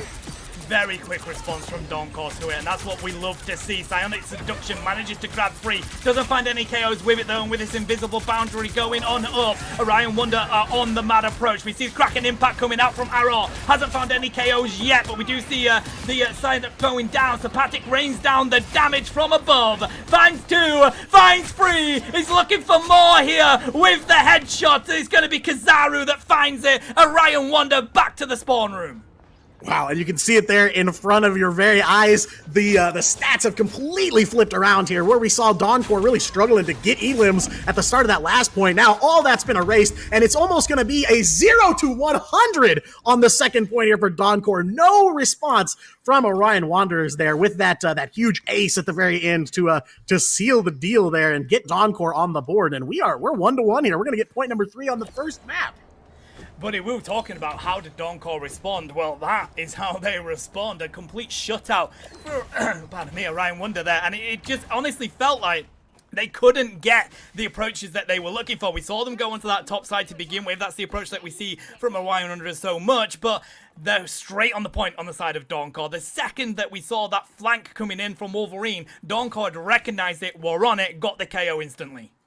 Yeah, the response time on that second point was a lot better, a lot more akin to what I expect from a team like Dawncore, and keeping Orion's DPS is really locked down on that second point there. We saw Kavev getting picked off at the start of fights at least a couple of times, and that really set him up for a lot of success. All you got to deal with is a couple tanks and a couple healers right out of the gate on a team fight. Absolutely, I'd take that too. So yeah, that is what we're expecting to see out of Dawncore, and so far this is really panning out to be the winner's final I expected it to be, but I'm sure that Orion has some kind of answer here as we move to point number 3, game point here for map number 1 to see who is going to draw first blood. I mean, going straight for it here as well, and we do see that flank from Froston on the top side. Greg diving straight onto them. Ruins are already down on the side of Loki, and we see the damage raining on through. Cloak and Dagger ultimate comes on through. Albium's going to find a KO, and so is Froston at level taken down. And Dawncore out of the gates here, Diatonic gets the ace. Wow, unreal plays from them here, like a completely different team from point number 1. Maybe just get warmed up a little bit, gotta limber up here for a fight like this for sure. But Dawncore manages to really right the ship, whereas I was concerned about them in the beginning here, and now they're just really showing us everything we've come to know about this team. I saw Greg holding on to that clobbering time, didn't get to use it there to try and save the team, and just wiping down. But Dawncore gonna take the fight right back to them as Orion's looking to recollect themselves and get back on that point. Nice flex here by Aurora as well, onto the Storm, but 5 Dogs 1 Kids has gone down. Cloak and Dagger not being in this fight means that strategist healing isn't going to be there for them. That's why Dawncore now pushing up, trying to see if they can get the choke around to this corner. Lumik is happy to take this damage all day long as Kizaru finds Greg, and that means no Vanguard. Halev is gone, and Orion Wonder have to back up to the spawn room or they risk getting KO'd. Yeah, almost 50% here captured for Dawncore on that first cap. They are in some trouble here as what was once heaven for them starts turning into hell here against Dawncore. But they may have an opportunity here for a recap. They've got 5 ults versus Dawncore's 4. They've got 2 support ults ready to go. They really have almost every weapon in their arsenal they could possibly have here, but it's going to take a couple of big picks on the side of Orion, and Aurora's looking to make it happen there. Omega Hurricane comes in for him on the point, finds 2 here, a double kill there for Aurora as he goes down, though Dawncore shutting that one down before it gets way too out of control there. Yeah, good response by Sapatic, waiting to use that, but it does mean that they have difficulty with those quick KOs. Lumik trying to go on in here with the bouncy, fantastic. Not being able to pick up that KO, but it's just buying that little bit of space for Orion Wanderers to get onto this point. We have a Jeff the Landshak in the fight with Storm being here, but it's going to be the Cloak and Dagger ultimate that buys the space back for Dawncore. They get on into it, but they've got Sapatic down and Lumik. Invisible Boundary is going to be here on the side of Orion Wanderer. Halev with the Psionic Seduction, looking for that sneaky KO, and Dawncore are now the ones that have to go on the retreat. The cap is on the side of Orion Wonder, but they've got to be wary about how far they push up here, Diatonic. Yeah, neither team giving any inch they don't have to here, at least. Dawncore 96% on that first cap, but Orion not giving it up there. Wow, a big pick there on Frostin too, as Orion's locking in a little bit here. Neither side giving up stats. Really, they're like in a dead heat here. Sapanic with a really nice 12 final hits and 18k damage on the Hella. Seen a lot of Hella plays from him throughout the MRGR and the MRC too. So these two teams, man, just not giving up here despite the overwhelming odds against Orion from the start on point number 3. This is crazy to see, buddy. We see Kizaru diving on in that diamond form there, looking for that choke slam. Manages to shut them down with the psionic seduction. At levels ain't getting no ultimate out here, and they find more. It's a double. Zapatic finding their own double, and Dawncore respond with an ace on the side of Orion Wonder, and we're going to see Froston push on up just to enable them to get that cap, and that's going to be a good old win over to the side of Dawncore. Wow, huge point number 3 for Dawncore there too. You know, a little bit of a struggle there at the very end. You know, got retaken from him for sure. But yeah, man, Dawncore looking strong. But Orion Wanderers is right there, man, in the rearview mirror for sure. So, you know, I feel like we talked about this before we saw map number 1, but maybe a little bit complacent there on point number 1 for Dawncore, but they responded very quickly. Like you said, you know, the classic bend, don't break from them, and they deliver here, bouncing back. Kizaru gonna be your MVP there. Like I said, probably the best Emma Frost in the game, or one of the best for sure. 27 elims, and 9 of those being final hits for him. So stats looking crazy on both sides, honestly. Yeah, it's an exciting game, but it's an exciting set. This is why we were so hyped for it. Orion Wanderers have come in leaps and bounds since doing this Grassroots Weekly. So seeing them be able to push Dawncore the way that they have, being able to take sub-maps away from them, that's not the way that we're used to seeing Dawncore, buddy. They're not used to being on that backside and being off that foot. So fantastic play by Orion Wanderers. Dawncore do take game 1, but they really made them work for it. Yeah, absolutely. And, you know, again, that is only map number 1. They've got a long way to go here. Not locked in for Dawncore at all. Not locked in for either side. But, you know, if you were kind of on the fence about grabbing a snack or maybe settling in for quite a set here, I suggest you do it, because if Hell's Heaven is anything to go by, we are in for a show here. As, you know, both sides, both Emma Frosts really making an impact throughout that whole game. And like we said, you know, Greg on the side of Orion Wanderers, just huge impacts for both teams. A lot of star players coming out there, and a lot of clips to be sure in only map number 1 of this best of 3. Yeah, I mean, we're going to be rotating off domination now, I believe. I think it's going to be convoy. So that, you know, different style of play, right? Diatonic in domination, you're used to people being grouped up. You've got to fight on that one objective, and you've got to find those ultimate pushes that you can have. It's completely different in convoy. You've got to keep that objective moving. You've got choke points, and you've of course got a little bit more space with the maps and the way that they're designed as well. So a completely different style of playing here. Yeah, and the big question with a convoy or a convergence map is, you know, on domination, when you respawn, you know how long it's going to take to get back to the objective. But as convoy and convergence maps kind of drag on, you know, sometimes your offense or your defense, it takes longer to get back in there. So there's a lot more strategy involving, like, knowing when to initiate your team fight. It's not just about, okay, we've got alt economy advantage, you know, send it. It's, okay, how long is it going to take them to get back onto this point? Can we afford to use those resources? So a lot more question of how do you hold on to those alts? You know, when do you go for your big picks? And so now there's a lot more variables on the table here for these two teams to try and tackle. Yeah, and I would expect to continue to see these flyers coming in. Of course, they have had a little bit of tweaks here and there, and we've seen, you know, with the Thing getting access to their yeet ability. But still, these flyers have their place, and it's very comfortable in the game at the moment. The meta Storm with their ultimate, very strong. Human Torch continues to be very strong across all areas of the game, realistically. So I think coming into these convoy maps, or even convergence, we're still going to see plenty of these flyers coming out. Oh, yeah, 100%, especially considering how much higher the ceilings can be on Convoy and Convergence over Domination. You know, Domination always ends up being like a CQB kind of map. You know, everything's a lot more condensed and a lot scrappier, and there's more periods of, like, breathing. You know, those Convoy and Convergence maps, they kind of have an ebb and flow to them that Domination sometimes just doesn't have. So I'm really curious to see, you know, Orion, a very scrappy team for sure. They thrive in those environments where it's back-to-back fights, but now things are going to slow down a little bit. The pace is going to be a little more variable, so I wonder if that's going to work in their favor for them, or if Dawncore are going to lock this thing in and close out the match and go on to grand finals. I mean, I hope to see, but I feel like they're such a dominant team in this, but I love Orion Wanderers really taking them to the wire. What's great is that I saw Dawncore take Q Mystery all the way to literally the final round in one of these convoy maps. In Q Mystery, they got number 2 seed in the Marvel Rivals Championships, buddy. They're a huge team now, and Dawncore took them all that way, so it feels like they're just on the cups of hitting those top levels within this EMEA region. I suspect they're going to be able to take this all the way, but to see Orion come back and fight the way that they have has just been inspiring. Yeah, for sure. It says a lot about Orion to me. Like you were saying, Dawncore, like a top 8, top 16 MRC team, Orion Wanderers, for them to be able to push that first map that far, I think says a lot about them. Dawncore, like you said, I feel like are really like one step away from that Ignite ecosystem. And I imagine that maybe during open qualifiers before stage 2, we might see a Dawncore appearance there for sure. But I think Orion is, they've held their own quite a bit, even from the very beginning. But now with so much time having passed and so much more tape available for them to watch and study and come up with some strats, they're really showing, I really feel like Orion did their homework here. So if you're looking to come into a convergence or convoy map here, you know how Dawncore play. You've of course been watching them. You know the characters that they like to bring out. What's the first thing you're thinking? We gotta take that away. We can't let them have access to this. That's a great question. Man, it's always hard, especially with the advanced pick and ban phase. It's a little more, it leans a little bit more towards target banning and specifically, banning like heroes that you think are going to be a problem. Man, Dawncore just have so many things in their back pocket.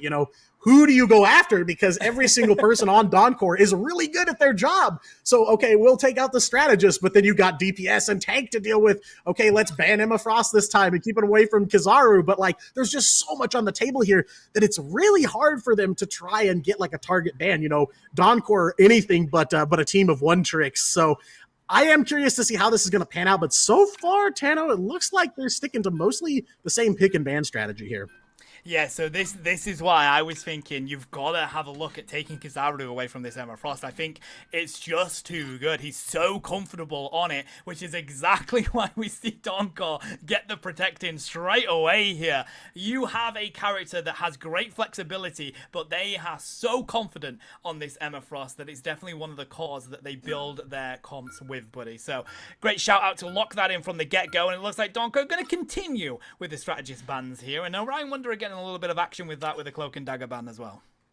Yeah, and it's so difficult when you've got two Vanguards that are basically pick or ban in almost every competitive match now. Because if you ban Emma Frost, okay, now they have access to LeBron, man. Now they get the Magneto, and now you're looking at Meteor M's dropping on your head the whole match. So yeah, it's really which is the lesser of two evils. And I guess I would assume that Dawncore is Orion sticking with the Magneto ban is thinking that maybe they can take Emma Frost. But as we saw in that last game, just absolutely dominant performance from Kizaru, as we've seen over and over again.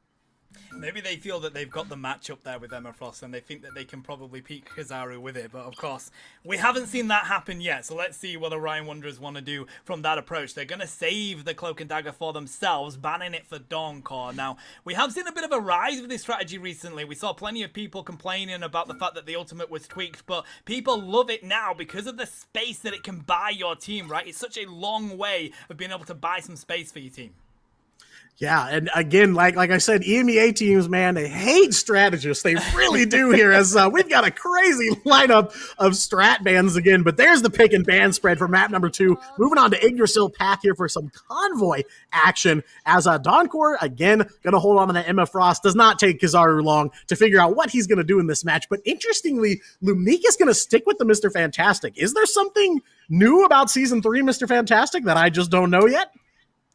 I don't know, but I feel like they're kind of trying to use it as that. I mean, it is, of course, a duelist, but it's more of a Vanguard, right? And that's exactly how these teams tried to use it. And it felt like it worked for Dawncore. We saw Lumik just up in that front, absorbing all that damage and just being an absolute nuisance with it. It works very much the way that Greg tries to use the Thing. And I think that's an approach that Dawncore are trying to use here, especially if you see the Thing becoming more of a popular pick. You're going to see those bans, you're going to see those protects. So maybe they're trying to find a Vanguard that you won't expect to be banned that they can bring out and play in that way. Yeah, I can see that for sure. Somebody like Reed is really great at giving your team some more beef, some bulk here without taking too much of your damage away by just picking another straight up Vanguard. So it's been an interesting pick. I feel like it's worked out for them. I haven't seen anything too particularly heinous from the Mr. Fantastic there. So, honestly, not a bad choice at all. And I do enjoy some Mr. Fantastic. So always great to see. Doors are open here for some convoy action on Yggdrasil Path here. Dawncore up 1 map to Orion's 0 here, but very close map number 1 here, and we are just going to take the fight straight to him out of the gate here. A map that notoriously can take a while for offense to get rolling, Tano, but it looks like Dawncore not going to leave anything on the table here. They're just going for it.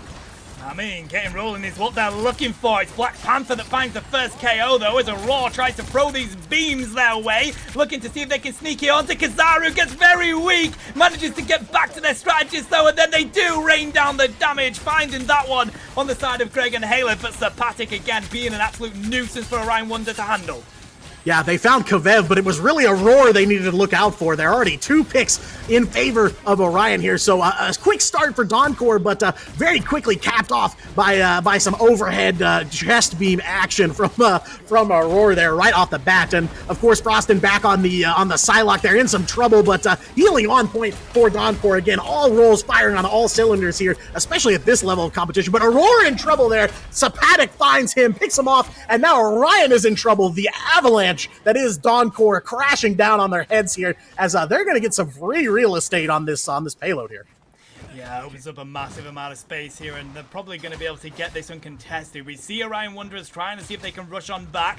Black Panther just sat there waiting for the approach, but I'm not sure whether it's going to be worth it here. Just let them get the cap, sit back, and be prepared to defend it. Yeah, and it's going to be a big time refresh for them if they do here, but it looks like they're going to try to hold on to the last few threads. 3.65 meters still for that payload to go to get that time refresh for Dawncore, but they're going to find 5 dogs. They'll find Aurora here. 2 great picks there from Dawncore to try and seal the deal on checkpoint number 1, but Orion is still not giving up here. They gave them too much already on point number 1. They cannot afford to give them anything else. Orion in control of the payload now as Sapatic goes overhead with the Hela to rain down darts from above, and we are in a stalemate here with 4 meters left to go before that all-important first checkpoint. Alright, now what is huge from the play that Wonders have just done there is they've managed to pull out so many ultimates from the side of Dawncore. Yes, they are going to fall now, and of course they've managed to waste down a little bit more time there. 4 minutes now on the clock for Orion Wonder, but it does mean those ultimates were used, buddy. They now have more resources on their side. They can take this next team fight with an advantage. Yeah, definitely Dawncore really had to cash in a lot of their resources there just to get that checkpoint, but that time refresh will help them out here. Oh, wow! Kavev finds Frost in there. Duelist v. Duelist, and Kavev's Black Panther emerges on top in that one here. Dawncore still on the move, though, still in control of that payload and pushing forward almost halfway to checkpoint number 2 with 3:45 still on the clock here. A really nice back and forth between these 2 teams, but now as we get into the midpoint here, the map like Yggdrasil Path, it's pretty favored for the offense, I would say, and we're already seeing him rolling on here. Kavev does go down too, and yeah, we're trading back and forth here as Dawncore looking to lock in the last bit of this checkpoint. I mean, buddy, there's so much action going on in the screen at this point. The game is pretty much breaking. We're having these lag issues because it's non-stop action as we see all of this going their way. Dawncore seem to be pretty comfortable on this point at the moment. We do see that Goddess of Death coming out. Sapatic trying to find some quick KOs. The good approach from the Bast ultimate into that backside is going to be enough for Kavev to find the triple and flip this fight onto the side of Orion Wanderers. Yeah, and a lot more room for them to work with here. Definitely not down to single-digit meters for Orion to try and defend this thing as they lock in a more solid defense here. Dawncore does look to be pulling ahead a little bit here. Frostin and Sapatic firing on all cylinders there, grabbing plenty of elims for themselves here. But it does look like Orion has a little bit of favor on the ult economy game here. Greg and Halev having a couple ults here. A big, maybe a combo Eye of Agamotto into the Psionic Seduction to wipe the floor with Dawncore. We'll have to see here. Of course, this all-important corner that they're trying around here can be difficult on offense here, but Orion is in a little bit of trouble as Kavev goes down. It's just non-stop action, buddy. They're going to continue to fight this left and right, trying to see if they can get them down to under this 2-minute mark. They will be able to find it as Kazara is continuing to see if they can find the KO. Psionic Seduction comes out, but they get KO'd the second it does. And now Dawncore have all the advantage they're looking for. They've managed to find 4, looking for the 5th on the side of Kavev. They don't get away, and Dawncore have the approach as they look to push this through. Frostin is going to see if they can hold them back at this spawn room and allow that cap to come through. Yeah, and huge value on the side of Dawncore there. A lot of resources expended by Orion and just not a lot of value out of it as Dawncore find checkpoint number 2. Their time is back up over 3 minutes. Plenty of time left on the clock here for them to try and clear this thing. But Tano, I notice on Yggdrasil Path a lot of the times, this third and final checkpoint can be pretty tough on offense here. It seems very heavily favored in defense. So now the question is, what do Dawncore do differently in the end here to close this thing out? Yeah, the spawn room's right there, isn't it, buddy? This is definitely what I would consider the hardest point to push as a team. As we see the dance of the butterflies going on out here, finding a double onto the side of Orion, a triple. In fact, it's going to be huge for Zapatic because now they're in the spawn room waiting to come on in as they manage to get the approach around this final corner. What a fantastic decision by Dawncore to hold them back. Yeah, and Frostin, as we've seen on that second checkpoint, and now in the third, really pushing up to try and lock in this chokehold against Orion and prevent them from even getting back in this fight. But a supernova from Aurora overhead. The team fight's kicking off here. 3 ult spots on the side of Dawncore. Maddie, Lumik, and Kizaru throwing everything they have at Orion to try and shut this thing down. Lumik with the Mr. Fantastic ult doesn't find anything, though, and Dawncore are running out of ults here. Orion clinging on to those last 3 as Kavev opens up Bast here to try and turn this thing around. Orion locking in a defense here, but there's still 2 minutes left to go, and probably 20-30 meters left is all Dawncore's got to push here to close out Yggdrasil Path and complete the map. Oh, but it feels like that's going to be game. They've managed to find Greg. Aurora goes down if they can take these strategists, and that's going to be it. I mean, they're thrown back into the spawn room here. Dawncore have not budged off this point. Looks like they're going to push it all the way and lock in 3 big .0s in that first round. Wow, a lightning fast offense push to that third checkpoint. Maybe one of the faster ones I've seen on Yggdrasil Path. You know, questions of like, how is Dawncore going to close this thing out? Well, they close it out by absolutely wiping everybody out on the side of Orion Wanderers. You know, some missed opportunities here and there, some ults that just didn't go their way, unfortunately, but still plenty of time for them to turn this thing around here. I think it was, maybe a minute 40 still left on the clock of Dawncore. So Orion, if they're going to make a play here at trying to stay alive in this winners finals, they're going to have to push this thing and push it quick. So the question I have is, do we opt for a comp that supports that? Do we go lots of duelists here to just go straight out of the gate and get some kills, or do we stick with what they've already been rocking?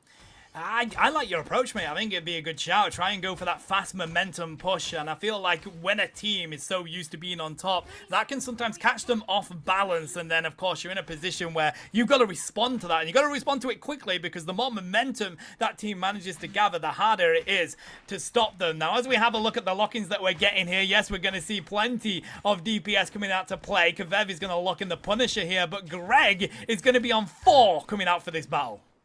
Wow, nice. Greg really showing he can play almost every single Vanguard in the arsenal in Rivals right now. We've seen him on the Thing, of course. We saw him a little bit on Strange. Now we're getting some Greg on Thor. Man, he can play a lot of the tanks in this game, but the question is that switch up going to be enough to help them get out of the gate here? And it looks like Aurora is pushing up pretty far there. Dawncore giving him plenty of space here, maybe to walk him into a strong team fight here, but Orion already in control of that payload, and we're off to the races here.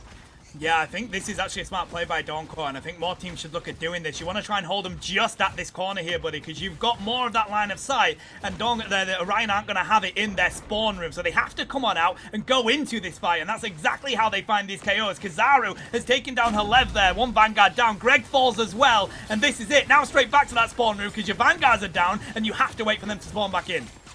Yeah, access to way more cover, way more high ground opportunities on the side of Dawncore. Anybody playing defense there, definitely let them get to that S-curve and then start locking in your defense. And it pays off already for Dawncore here. What we thought a quick start for Orion, quickly turning into them walking back from the spawn room. But it's not that far, so we're going to be seeing a lot more scrapping here as they're walking back on up. Kavev there, as we saw, swap into the Punisher there, just trying to carve a path for Orion to start making some progress here, but they're in trouble here. Halev really low there as Dawncore just looking to get a couple of quick picks here and secure this thing, as of course they are on match point now.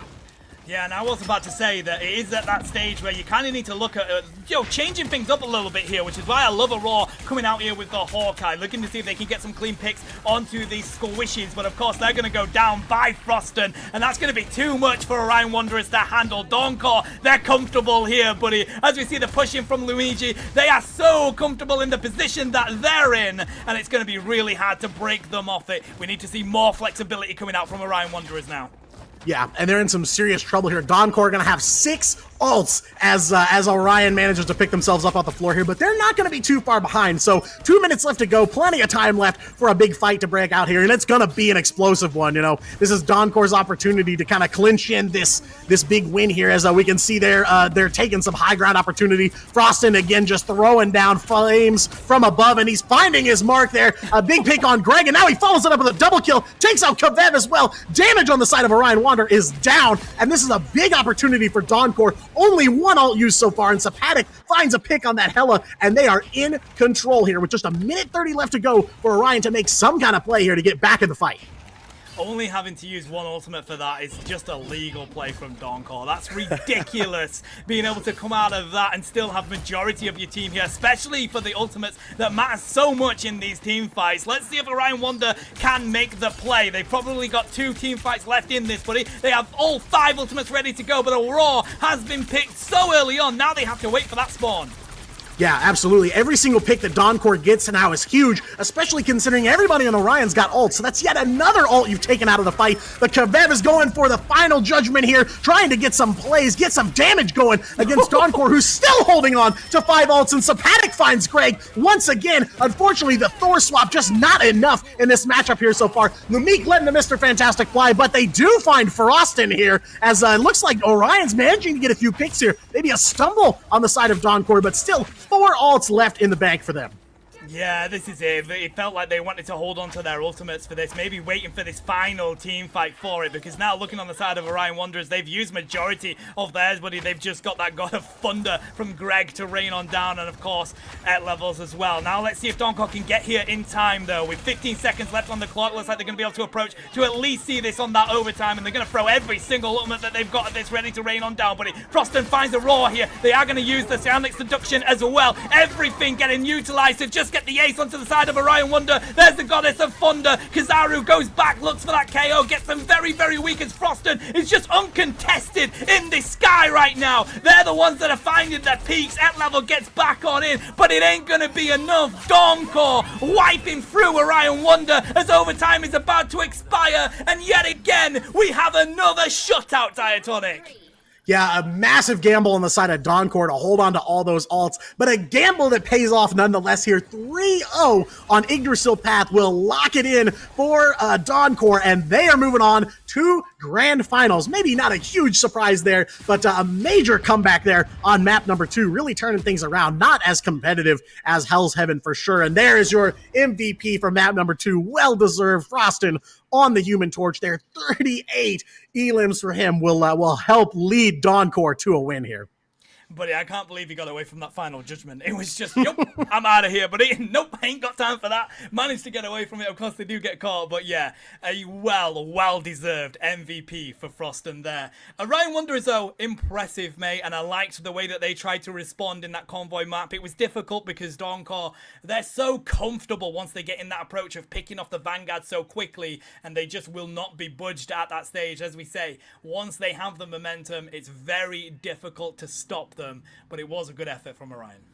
Yeah, absolutely. And when you're in a position like Dawncore there, where you have all 6 ults, getting a kill without using one is huge value, because now you have an advantage, and now you can pop off a team fight anytime you want to and basically confirm the win in that fight. And that's basically what we saw Dawncore doing. You know, like I said, a pretty big risk there to hold on to those ults, but they were confident they could get those picks and get those wins without them, and they sure enough did, and locked down Orion Wanderers there. No checkpoints for them on Yggdrasil Path, but really, really big win there, and that is the Dawncore I expected to see. I think I saw their DPS has picked up 16 and 21 final hits, so yeah, just huge plays from them on map number 2.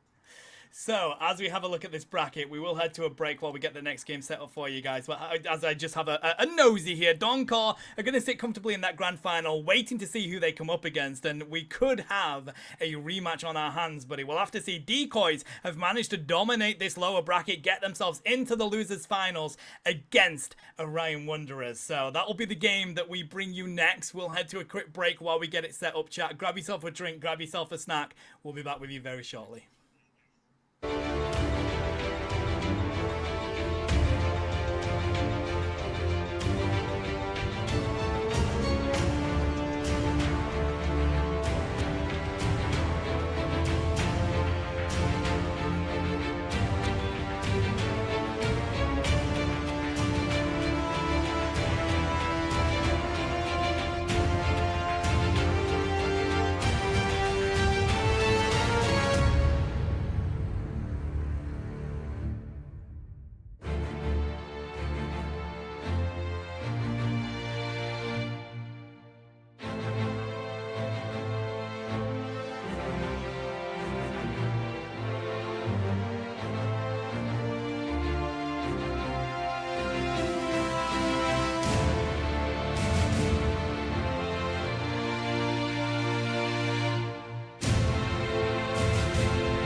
Alrighty, rivals, welcome back. We've reached into the multiverse and we've pulled out a keg shouts. How are you doing today, buddy?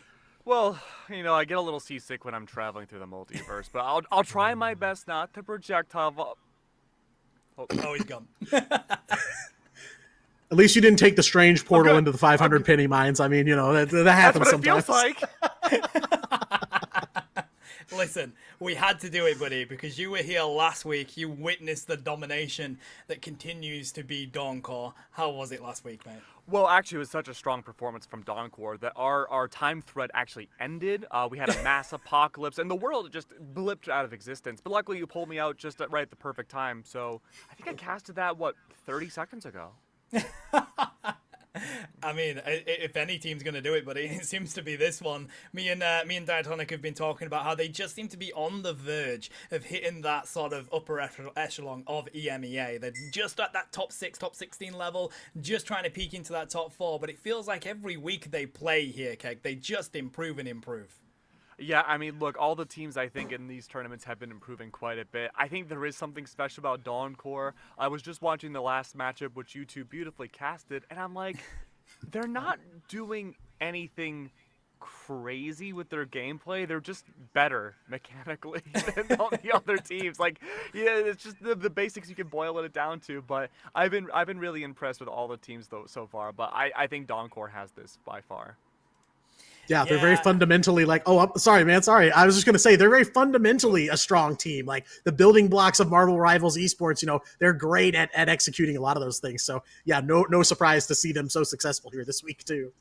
Yeah, I gotta say, I'm impressed with Orion Wanderers as well. I feel like they're that very close team coming up to them. But I think part of Dawncore is probably the fact that they seem to understand when to choke and when to push and where to stand on certain maps. We just saw it, Diatonic, didn't we? Where they pushed back on that Yggdrasil path, waited for them to come around that corner and just sat there, set up camp and were comfortable. And I think that's the difference for that team. Yeah, they're really good at letting people walk into the traps that they set, and they held those ults until the absolute last second, got a couple of nice picks, and then just let them all fly to close out that match. And I'm curious to see, is Dawncore going to make an appearance in the Chronovium Cup 2 coming up here in just a couple of weeks? Ooh, Electric Boogaloo.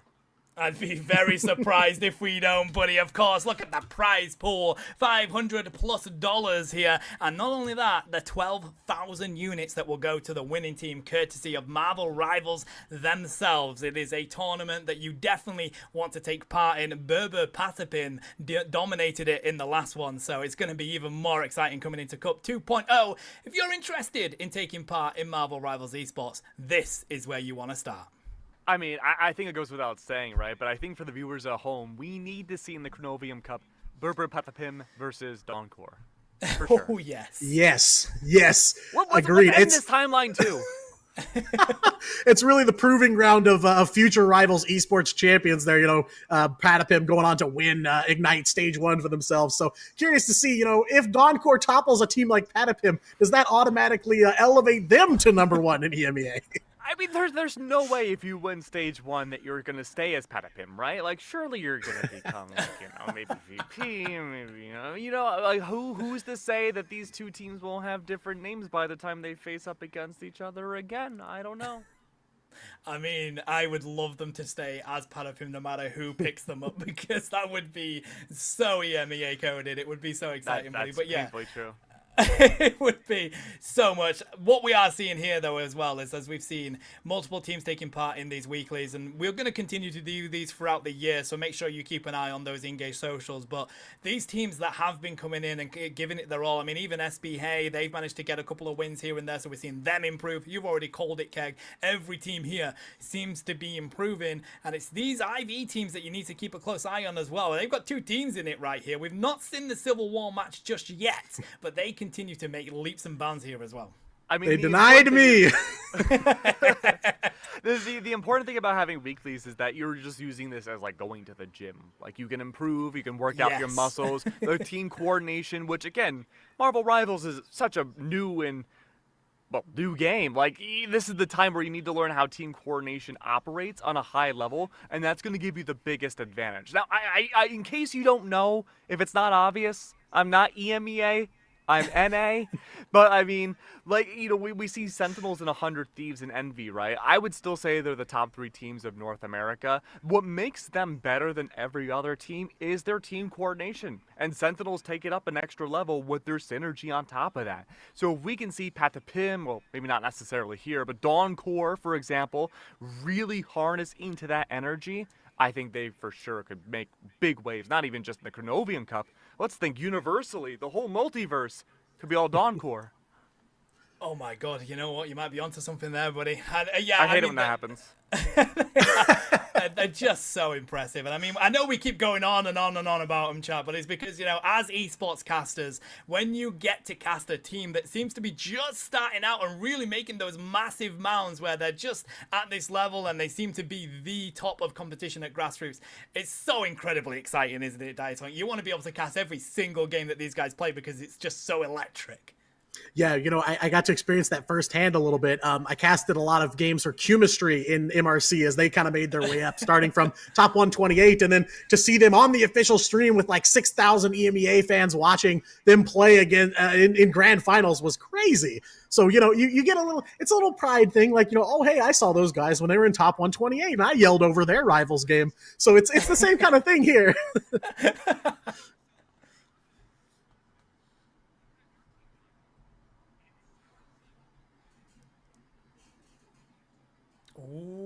Ooh. We need to find some way to bottle this and sell it, Diatonic. I'm telling you, bro. This is what we need to do, bro. That's the answer. There you go. Hey, the name fits, man. The tonic, you know. It's so true. I mean, hey, it's all powered by INGAGE, bro. That's what it's been. They've been involved in these tournaments. It's all powered by INGAGE. That might be the answer. You want to become the new king of EMEA, you got to join these tournaments. And, oh my God, would you believe it? We've got one next week you can join. Go sign up.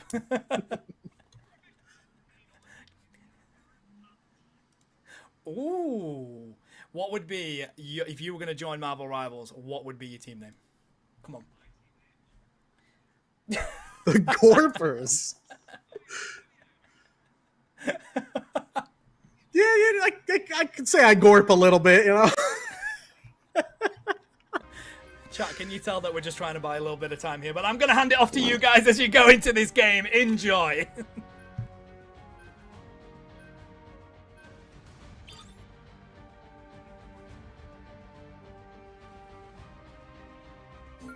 Yeah, well, I think maybe we're seeing the next anti-Berber Patapim weapon in the making here. These two teams, Orion Wanderers and Decoys from the Militia org, gonna clash here, and definitely a rematch here. We've seen them cross paths a couple times in the MRGR, but now we're seeing them fight with some incentive here, Keg. They've got some money on the line this weekend.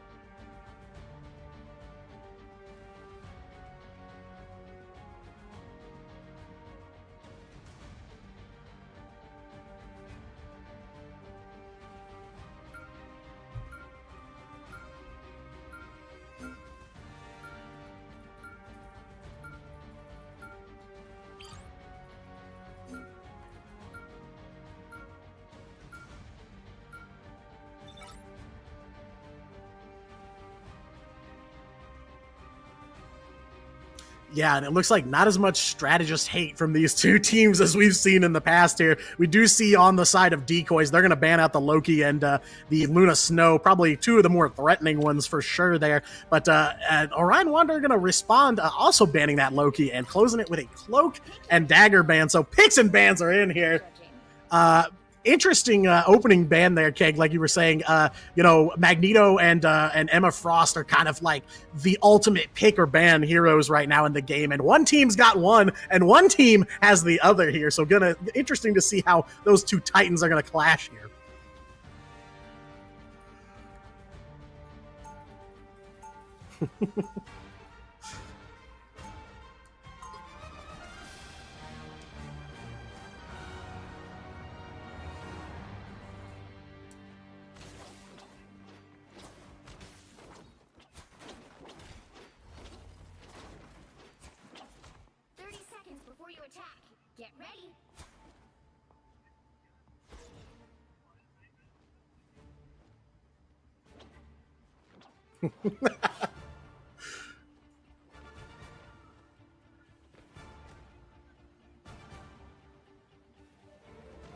Yeah, it's going to be tricky. You know, like you were saying, the ceilings on most of these domination maps we have are a lot lower than Convoy and Convergence. So I'm curious to see if that's going to pay off for him. And they're really leaning into it with both the Iron Man and the Human Torch. But, you know, Torch has been a game changer at all levels of competition, basically since he dropped in Marvel Rivals. So, you know, not a bad choice at all. I am curious to see how Glance plays out the Iron Man in this matchup as we get underway here. And they are just beelining straight for the point. You know, we don't even need a reason to be here to fight. We don't need that point unlocked. We'll just go at it just for fun.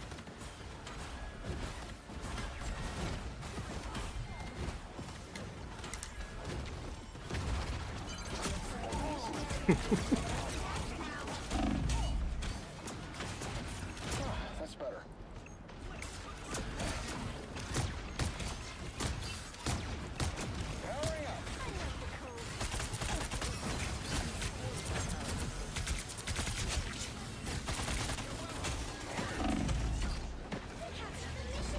Yeah, and it looks like Decoy's finding first blood here a couple of times. They do manage to pick off Greg, and I think a Roar before that too. Interesting to see, yeah, like you were saying, how that Black Panther is going to play out here for Kabev. But we've seen he is very adept on the Panther here, and it might just work out for him. But Decoy's in the driver's seat here, capturing that first point to open things up here on Hell's Heaven. And I always say, for some teams it's hell, and some teams it's heaven.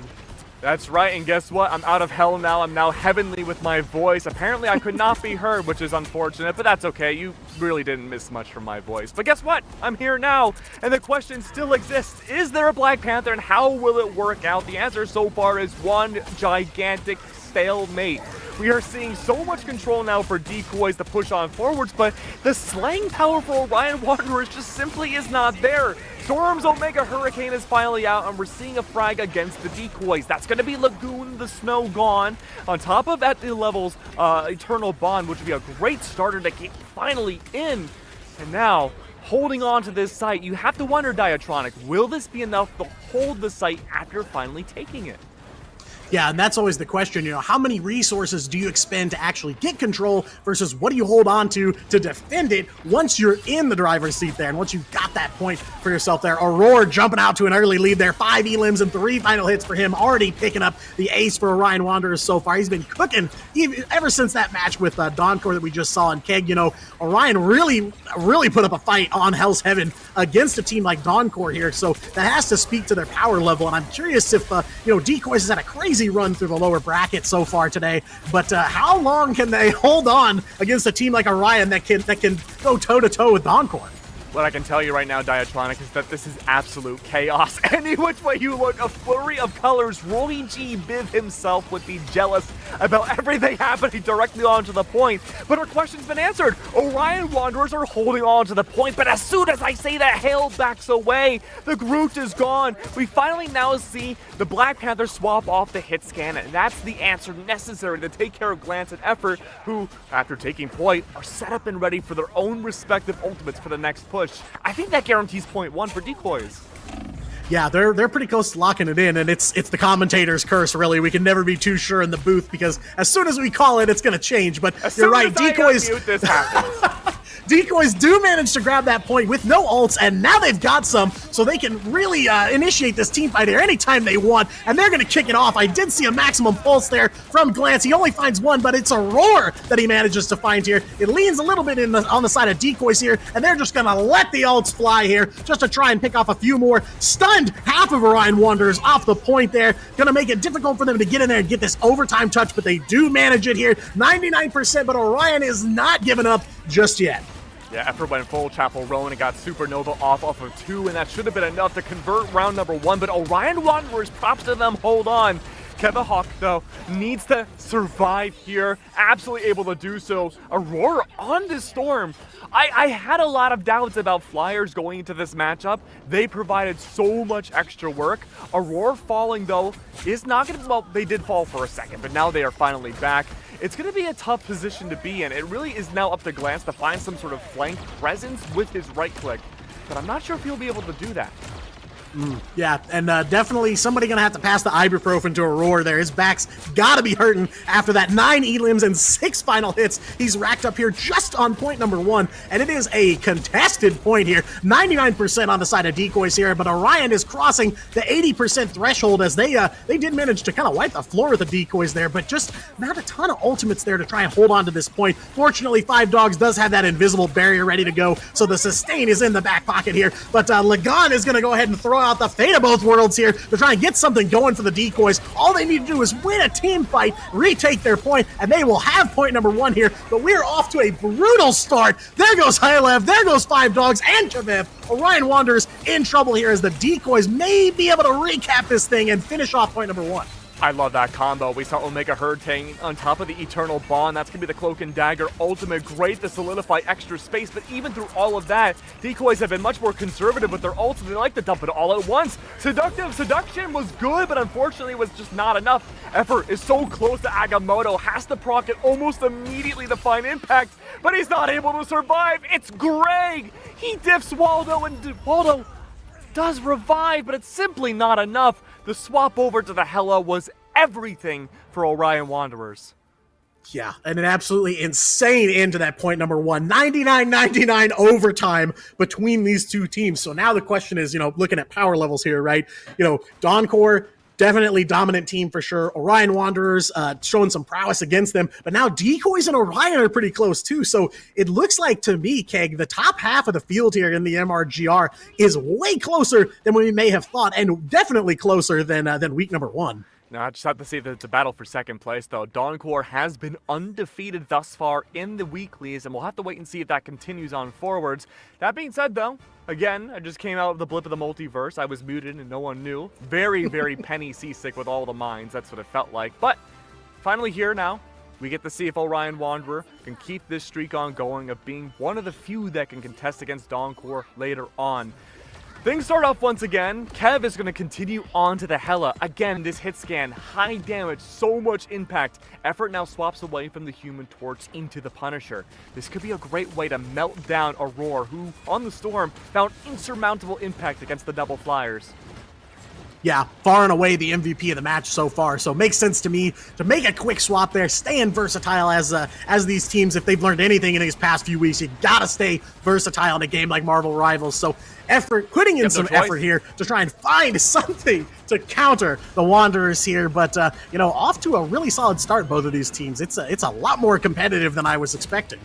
Well, guess what? We get a big old dose of Diatronic here. Goddess of Death is out directly onto the point. It's going to be Greg the follow-up, possibly with a clobbering time. Had they been able to scale those ults together, it could have been huge. But guess what? A second chance. Clobbering time on top of the Omega Hurricane. Especially after capping point, you want to push up on this site.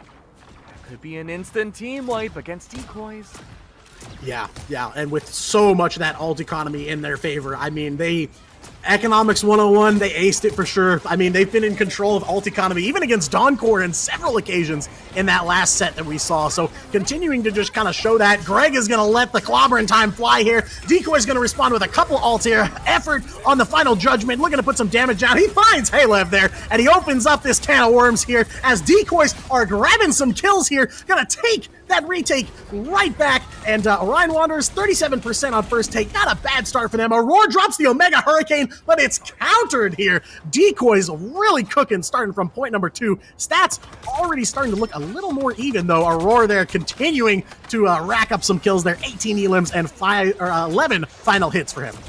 Oh, Super Soldier Factory is so good for Punisher because all you have to do is play the backline and hit scan the heck out of anybody on the enemy side. There's not really a lot of off-angling you need to do in these group matchups. It's just mashing damage together and see who can out-damage the other besides the heals. A little bit of off-angling here coming out from Kev, but even then it's not so much to scoff at. It's getting more so just overwhelming the enemy team, and Decoys are doing a pretty good job off that invisible barricade to do so. Psionic Seduction is out. What will it find? Who can you seduce? Well, it seems like the majority of Orion Wanderers is the case. But even then, though, Greg has been a powerhouse in taking these 1v1s. Yeah, they managed to play through what was a pretty solid psionic seduction here, and Orion Wanderer really quickly turns it around on him here, finding a few picks, and they will take control back. They're like taking turns here.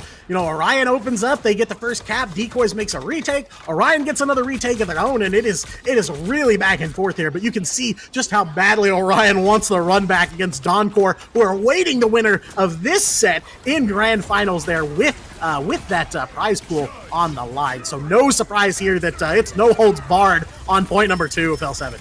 Oh, here it is, the final judgment. It completely destroyed and tore through Orion Wanderer last time it was procced out. Omega Hurricane attempting to be that force to stop the impact of this ultimate, and it seems like it does its job. Effort goes down alongside Greg. A slaughter against Decoys. Ooh. Waldo now another Vanguard. All that's left Frenzy barely clinging to life. But you're gonna have to make this work. A portal now from Waldo's necessary to jump down, but no ults are available to really give an impact to full advantage. Right, 100%. And Decoys just can't find the rhythm here. They expended a lot of resources to try and complete that retake, and they couldn't do it. So now they're in some serious trouble here with Orion Wanderer passing 95% capture. Halo with the Meteor M overhead, looking to throw it through the strange portal, and he does find his mark. He takes out Glance there as Orion Wanderers opens it up once again, on the verge of closing out this map with absolutely no response from Decoys yet, but they're not giving up. Borman down on the side of Decoys here as Orion is going to close it out. Just a couple seconds of overtime left. No strange portal and no way to get back there to contest. And that is hell's heaven for Orion Wanderers. Such a great adaptation coming out from Orion at the, I would say the first quarter of Frozen Airfield. The fact that the Black Panther was surely not going to work against double flyers, forcing out the Hela pick and just eluding so much damage against the entirety of Decoys was such a strong start. And really, we did get to see some aspects of adaptability from Decoys, but it just didn't solve the major issue against them, which was just the onslaught of damage Orion was able to accumulate. No, I love the versatility for sure, but Orion was ready for it, and they responded in kind, and there you can see your MVP aura farming on the thing. Greg, once again, 27 elims for him. Aurora following up with a pile of medals there, 29 elims and 18 final hits, 23k damage. A really crazy game on the Storm for him. And like you said at the beginning, Keg, it was kind of a question of, are these flyers really going to pay off on a map like Hell's Heaven? And at least on the side of Orion Wanderers, I would say it is working for them so far. I feel like 9 times out of 10, the flyers wouldn't work on Hell's Heaven, but it was just a magical opportunity. It just so happened that both teams had similar play styles, and it ended up working. I thought for sure we would see Effort's Punisher be the key to bring things to point 3, and it was for a second. But it goes to show that just because you can be hard countered by a different character, Aurora Storm didn't care at all.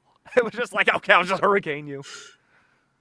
Yeah, there's like an ebb and flow in these matches where teams, you get to a point where you recognize, okay, we got to make a swap, change the strategy. Something's got to evolve here. And it presents a question to the opposing team of, okay, what do you do about this now? And I think that you're right. The Punisher swap, I think, was smart. I think that on paper, it works out really well for Decoys. But Orion Wanderers, showing that they have a lot of answers to these things. They are a versatile team themselves. All of their players can play a whole bevy of champions in the lineup of Marvel Rivals. And, it really just pays off to be versatile and to be flexible. And that's kind of the lesson you learn from map number 1 here in this matchup. Losers finals, of course. Winner goes to grand finals against Dawncore for the money, and the loser is going home with absolutely nothing. Oh, I'm sorry for them. But hopefully, though, it won't be either one of these teams. Hopefully, we somehow magically conjure a way for both of them to win. All 3 placements get some money. But, of course, we live in reality. And reality is brutal and sad. But you know what? It might not be for one of these teams if they beat Dawncore. That is true. That would be a huge win, especially considering, Dawncore placing very highly in the last MRC on the EMEA side, a really solid team. That would be a huge statement for one of these teams. I've kind of peered, the 7 million some odd realities out there. Where you're actually stringing like, all over? Yeah, it was a little intense. I wasn't expecting all that, but I think there are a couple of out there where both of these teams can really present a big challenge in grand finals. And Okay. if there's any kind of secret weaponry out there, some arsenal that you're holding on to you haven't used yet, now is the time to employ it, because you need a surprise attack at the very end, and also because I want to see something I haven't seen before. So now is the time to let it go. What for decoys especially, just because they're down a map, what would that be? Well, as we've talked about, no Phoenix. Unfortunately, she is banned in this because that's way too difficult of a mountain to climb right now. So new. It's hard to say. I mean, I wouldn't say that there's anything particularly weak about decoys right now. Like, there's nothing that stands out to me as like, this is the key problem. This is what they need to band-aid up for map number 2. But I'm curious to see if maybe they're going to go for a little bit more target banning. I feel like their ban spread was kind of this like shotgun blast of let's hit things that are generally problematic, but I'm wondering if they're maybe going to try and cater that a little bit to what they've seen so far. Maybe stop Aurora from getting back on the Storm. That might be somewhere to start here as we go to map number 2. Yeah, I completely agree that I think it really comes down to the picks and bans that decoys needs to win. I don't think they were bad last time, but I do agree with you that they were generally aimless. Case in point, Orion Wanderer, same game plan. Ban out the Magneto, ban out the Loki, keep the Magneto. Yeah, I mean, that won them game number 1 right there. So, I mean, this time at least, really nothing different. The Human Torch banned out against Orion Wanderer. I think that's fine. I think 5 Dogs, 1 King. Way back, ye olden days, I saw them frag out really hard on the Human Torch. So, I mean, they did a good job the last matchup. I wouldn't be too worried. Yeah, and Human Torch on Yggdrasil Path, I feel like that's just a solid ban across the board, but Orion Wanderers definitely has some potential on the Torch especially. So they're going to ban the thing away from Greg, keeping him from going to one of his signatures here. So yeah, definitely a little bit more aggressive, a little more targeted ban, I would say. Like, okay, yeah, you ban the thing, you're not banning the problem though. Like, yeah, he goes up close, he has a lot of HP and like punches you. What's stopping Greg, if he knows how to play him, from playing the Hulk, right? Slightly less HP, more mobility. If anything, that might be a bigger problem for decoys on Convoy. Yeah, I feel like of the players on Orion Wanderers, Greg is one of the hardest ones to target ban because he just plays so many of these Vanguards and plays them very confidently. So unless you're going to commit and just ban out 4 tanks, I agree with you. I feel like leaving the Storm open is definitely risky, but I don't know. Maybe Decoys thinks they've got something in the tank here to handle it, and it looks like Glance is locking in a Magic potentially. I'm not sure if he's going to swap off or not. Full melee comp, it looks like. Oh, effort swaps back away from the Wolverine to the Namor. So it looks like decoys want to go for the Hulk Gamma comp with the Monstros. I think that's fine. Greg is going to lock in the Magneto, so it looks like this will be a little more shield heavy. Hale, not Greg, in case you didn't know, is going to rock the Groot, so we won't be seeing Thing regardless. Overall, I like the idea that decoys have into this. I'm worried about them not having enough damage output like they did on Hell's Heaven, especially to destroy Hale's walls. I think that'll pose the biggest challenge. Yeah, I would agree with you. I like the change up for sure. I think it's a pretty interesting choice. And yeah, I mean, the question is damage. Is it going to be enough?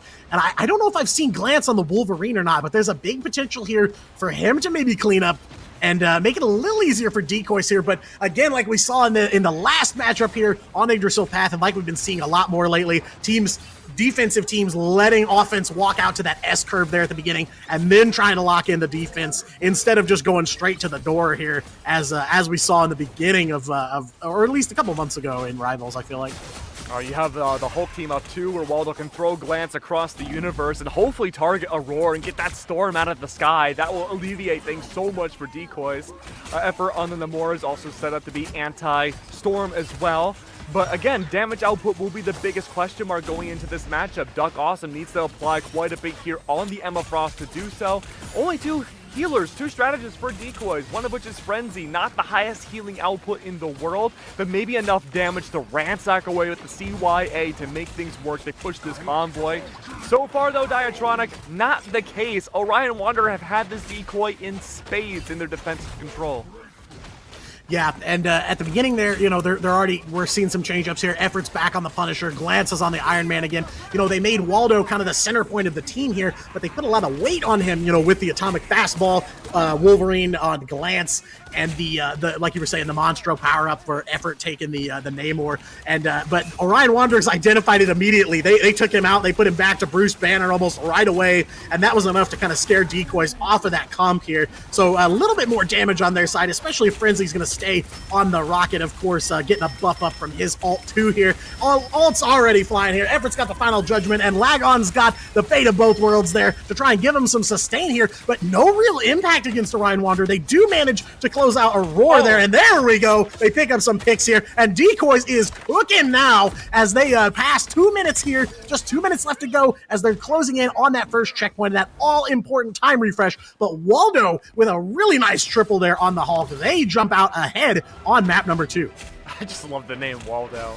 But Decoys is one of those teams, and we saw this back on Hell's Heaven too, where they dictate most of their strategies in their team lane based around stacking up ults and using them.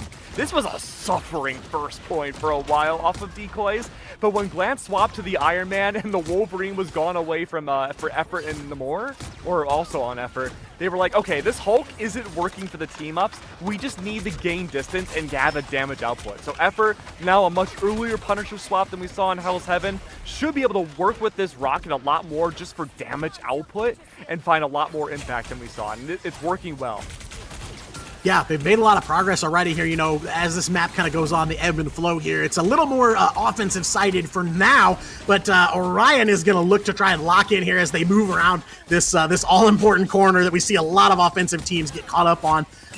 Ult's in favor of Orion here, again playing that ult economy game. They're sitting on 5 at the very least, and Aurora's going to start here. Omega Hurricane dropping on the back line there in Decoys, as we can see it. He goes immediately and finds a KO here, and the Decoys are in trouble here. Orion takes control of the payload and starts moving it in the opposite direction. But Decoys has plenty of resources left in the tank. It's going to be almost a dead heat here between these two teams as they look to regroup here and move back into position. That's such a smart ult from Aurora too, because normally you will see the Omega Hurricane be waited out until Lagon, brings out Fate of Both Worlds. But the fact that we only saw it afterwards means that there won't be any counter ults, because you only have one strategist that can bring out invincibility ults from Decoys to be brought out into the future. So now Decoys are on a healing deficit no matter how well they play in their ultimate camp, unless we see the swap away from Frenzy's rocket. Yeah, and Orion has to be very careful about who they target here and who they go after. It's not just about getting kills, but it's about taking out key pieces of the strategy for that incoming team fight. And yeah, it's still pretty close here. Decoys do have one ult over Orion Wanderers here, but Orion does have the momentum advantage, as they've been making some really smart plays so far this game. It's not just about brute force and getting up in their face and fighting. It's about looking for key picks to dismantle the strategies that Decoys have been building up here. 3 ults flying on the side of Decoys, though. Effort, Frenzy, and Waldo letting it go here. Effort does find a double kill there right away to put Decoys back in control of the payload, and now Waldo there diving in on the Monster Hulk, looking to keep clearing a path here for Decoys to get back in control on this offensive run. Just a minute and 30 left. They don't have a lot of time here, especially considering as that payload keeps moving further, even more of a walk back here, but not going to be a problem here as everybody on the Decoys is alive and well. Yeah, big problem with Decoys now is that almost all their pushing power on Convoy has been based off of their ultimates and their impact as well.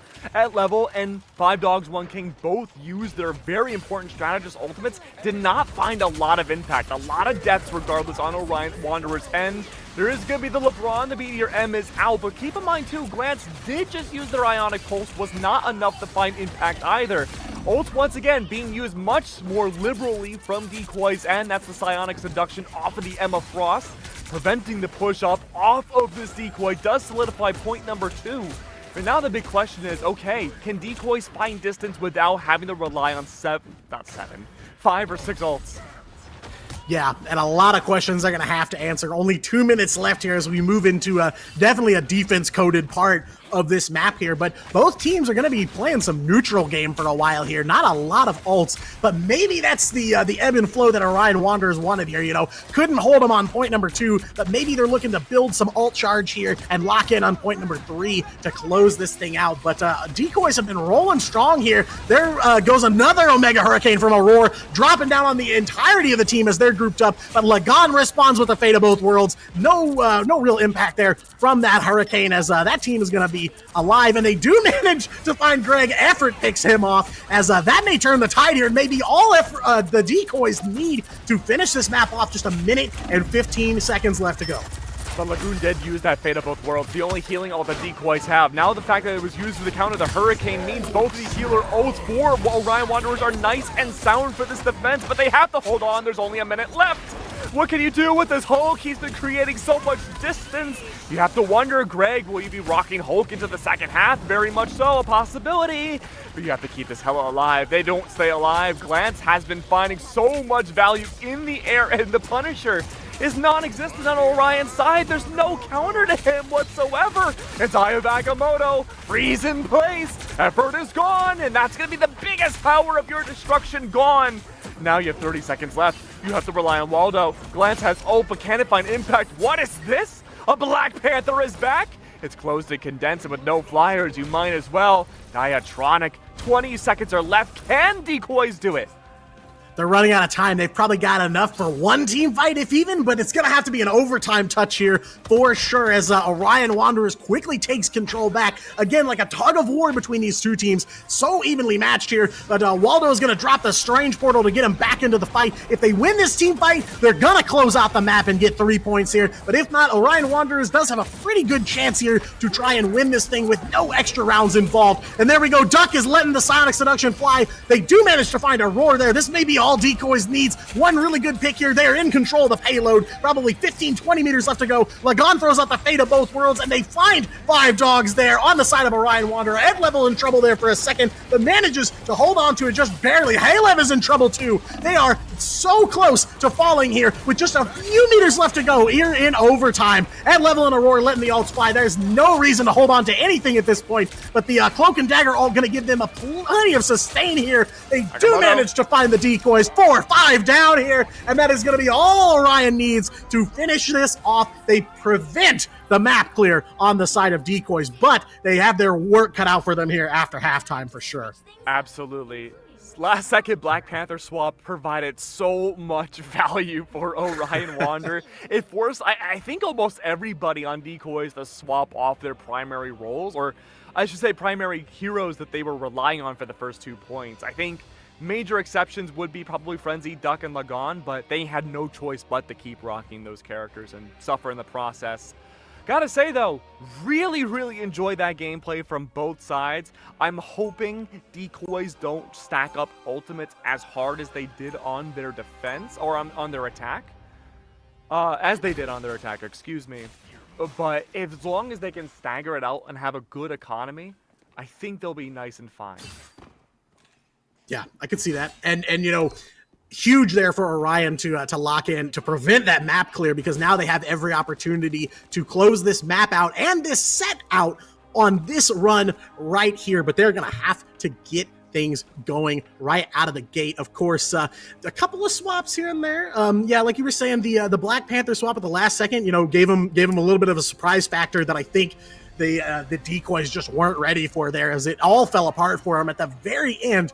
But Orion, a long road ahead of them here if they want to try and close this thing out. But I have no doubt that they're going to put everything on the table here to just try and get to that grand finals and get that rematch with Dawncore.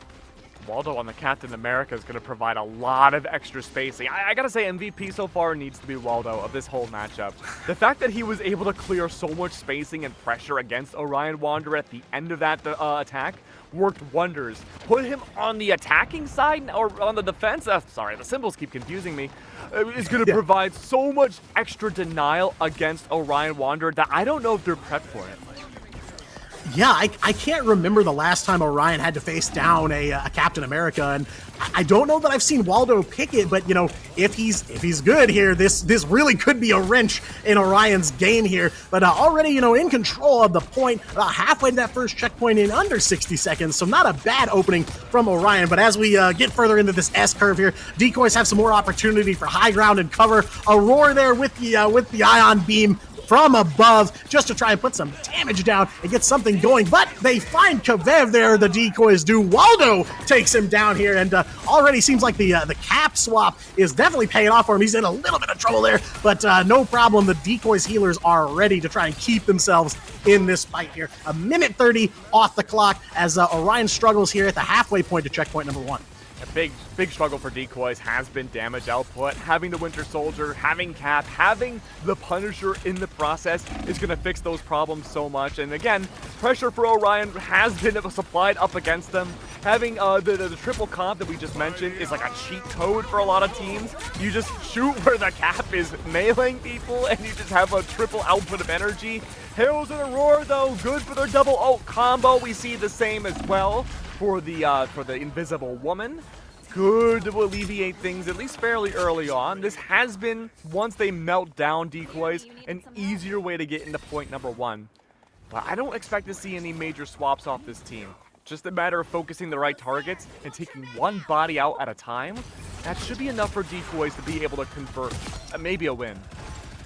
Yeah, absolutely. And like you said, that disgusting combo, 11 Aurora there, comboing the Eye of Agamotto and the Maximum Pulse there to get some kills and finally get a little bit more control here, but we're letting the ults fly again. Waldo with the Stars and Stripes moving in on the Captain America ult. Kvev gonna let the final judgment, go there. No real value there for Decoys though. 2 of their members fall, and Orion is gonna lock in that first checkpoint and that all-important time refresh, and they are rolling on here. As you can see, scoreboard definitely favoring Orion here so far, but still plenty of track left to go here. Plenty of time for Decoys to right the ship, as it were.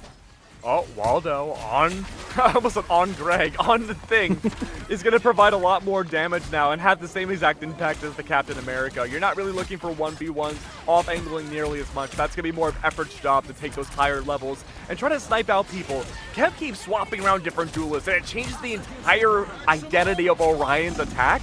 He was on the Black Panther, then the Punisher, back to the Black Panther now. I don't think the Black Panther is going to find much value here. No, and as we saw, picked off almost right away after he swapped to it. But you're right, Kvev, a very fluid player. He kind of keeps things moving, keeps the enemy team on their toes, doesn't like to settle on one hero for too long here. But yeah, unfortunately, that Black Panther swap going to get picked off right away. But that is not going to stop Orion Wanderers rolling here. A little bit of free real estate on that push, and Helev is going to drop the Doctor Strange portal on the upper level here. Interesting play. The whole team's here. They're ready for a team fight. 3 ults on the side of Orion, 2 for Decoys, and Lagon goes down. A huge pick for the Wanderers as they take out that support ult ready to go there. They've got an opportunity. Halev drops the Eye of Agamotto, does find its mark a little bit there, but and they do manage to take out Duck and Frenzy, and the Decoys are going down. Orion is definitely going to lock in this second checkpoint here. Just a couple of members of the Decoys left, and Effort pops the Hella ult, but it doesn't look like he found anybody on that one. No. Found no impact, unfortunately, though. Absolute chaos any which way you look. Aurora is beaming everybody without any hesitation. Possibly through the Luna ult. Might be able to find impact with this Maximum Pulse. Finds one. That is your Vanguard gone. That is absolutely gigantic. The revive from Frenzy, though, absolutely huge. You banned out the Asgardian res comp, and simply there's not enough damage for how they play for the Star-Lord res. You need to rely on this rocket. They'll always have a fight in the server. Once again, Aurora, very little counterplay against the thing. He is just able to destroy the rocks right in front of him, melt them down into lava. And you have to wonder now, on the verge of Cap getting point number 2, massive changes need to be made for Decoys, and it starts with Effort now on the Psylocke. Yeah, they're really trying to answer the Aurora question with the thing pick for Waldo, but Orion Wanderers ready for that, of course, and they've been keeping him locked down. You know, good BRB beacon from Frenzy to keep him back in the game, but just not enough to make an impact here as Orion is moving on. Effort there, like you said, on the Psylocke. We've seen Effort be picking up the Psylocke pretty frequently here and making an impact here, but so far he's in trouble as Orion Wanderers is not stopping. They've got the momentum and they do not want to let go of it here as they are approaching a match win here at level with the Cloak and Dagger all ready to go for some extra sustain, but Decoys are going to rapid charge these ults here. They're going to have at least 4 ready to go. Effort should be looking to farm up Dance the Butterflies and backline with that ult to get rid of those 2 healers. They've been the backbone for Orion Wanderers, making sure no one goes down. But up above, looking for this boundary to end. Any opportunity to get some damage out, Orion Wanderers. They've been able to stay alive. Aurora's the exception. Not able to be healed when you're keeping the front lines alive, and they've been invincible against Decoys. Will it be enough though? Lagon brings out Fate of both worlds, and let me tell you, Fate indeed. It's now or never. If this ult doesn't find impact, then it is Decoys getting out of this weekly. And they make it work. So much damage applied, but the ults are now stacked up for Orion Wanderer. They forced out Decoys with plenty of time left on the clock to use their ace card. And now they should have an ace of their own. Yeah, nice picks for the Decoys there, shutting down Orion for now, but like you said, they're going to come back with a vengeance here. 4 ults in the bank for them and just 1. No support ult ready to go for Decoys. It is going to be a bloody fight here, just over a minute left to go, and I would say, 30-40 meters for Orion to close this thing out here. Going to have to take a huge defensive effort from Decoys here, but as we can see, on this 3rd checkpoint, they've turned things around a little bit here. Haleb with the Eye of Agamotto finds its mark. Half of Decoys are down almost immediately. Duck is low and goes down. There's no healers left for the Decoys here as they are on the back foot at the last second here. 45 left to go for Orion's clock, and they still have 2 ults left. Kvev's got Fast ready to go, and Greg has the Meteor M ready to drop on him here as the Decoys need to quickly scramble here, regroup, and get back in the fight. They find Lagon. Kvev takes him down too. Meteor M charging up overhead for Greg. Drops it down, but doesn't find its mark, and that is the end of the Decoys here. Orion Wanderers beat the odds, and they managed to close it out and take losers finals for themselves. Really great swaps overall from Orion Wanderers, solving the proper issues at the right time. I had my doubts about the Black Panther pick, but it looks like forward thinking ahead, it was for that final point to have a more closed and condensed area to snipe out the backliners. Something that Decoys, for as good as their offensive line looked, the defense was simply just not enough for what they needed. We saw that Invisible Woman swap off of Frenzy just way too late for it to find impact, and unfortunately relying on just 1 healer, 48,000 heals. It is impressive to see, but unfortunately it was just not enough. Yeah, and you can see their effort, the SVP for the Decoys with so many final hits, but like you said, just not enough of an impact there. Greg once again shows he has no limit to the amount of aura he'll steal from everybody else in the match to get a back-to-back MVPs, and that is going to be the series for Orion Wanderers. And Keg, like you said, the Decoys, I appreciate the flexibility. I really like the changes they made, but Orion Wanderers were always a step ahead. They were ready for the thing to try and counter the Flyers on the side of Orion Wanderers. They almost knew this was coming, like they too looked into the 7 million possibilities and saw victory for themselves. Absolutely, and they played with the confidence of knowing that they would win, and that sometimes is all you need to be able to get this far into a tournament. But for Orion Wanderers, they certainly have an opponent ahead of them. A flawless team that, at least as of last week, 30 seconds ago when I went through the Doctor Strange portal, have been undefeated, even in terms of maps, not even just series. So we'll have to wait and see if that's going to work out well for Orion or not. We will be going to a small break momentarily, and I will be bidding everyone a goodbye. I have to go back to my apocalyptic world, unfortunately. So, any last words, Daya? What can we expect to see with Dawncore this time around? Yeah, we saw those 2 teams just fight. Orion Wanderers earned their rematch here, and in convincing fashion, I would say. I think they have a real chance here of at least taking a couple of these maps, but this is a best of 5. All these games in the MRGR up to now have been best of 3s. So now Dawncore really has to lock in and prove that they are the best team in the league if they want to close out this last match here right after the break. But Keg, thank you so much for joining me. I know Earth 1610 is looking pretty rough these days, but you got it. Just lock in. I'm sure you'll find a way to fix it.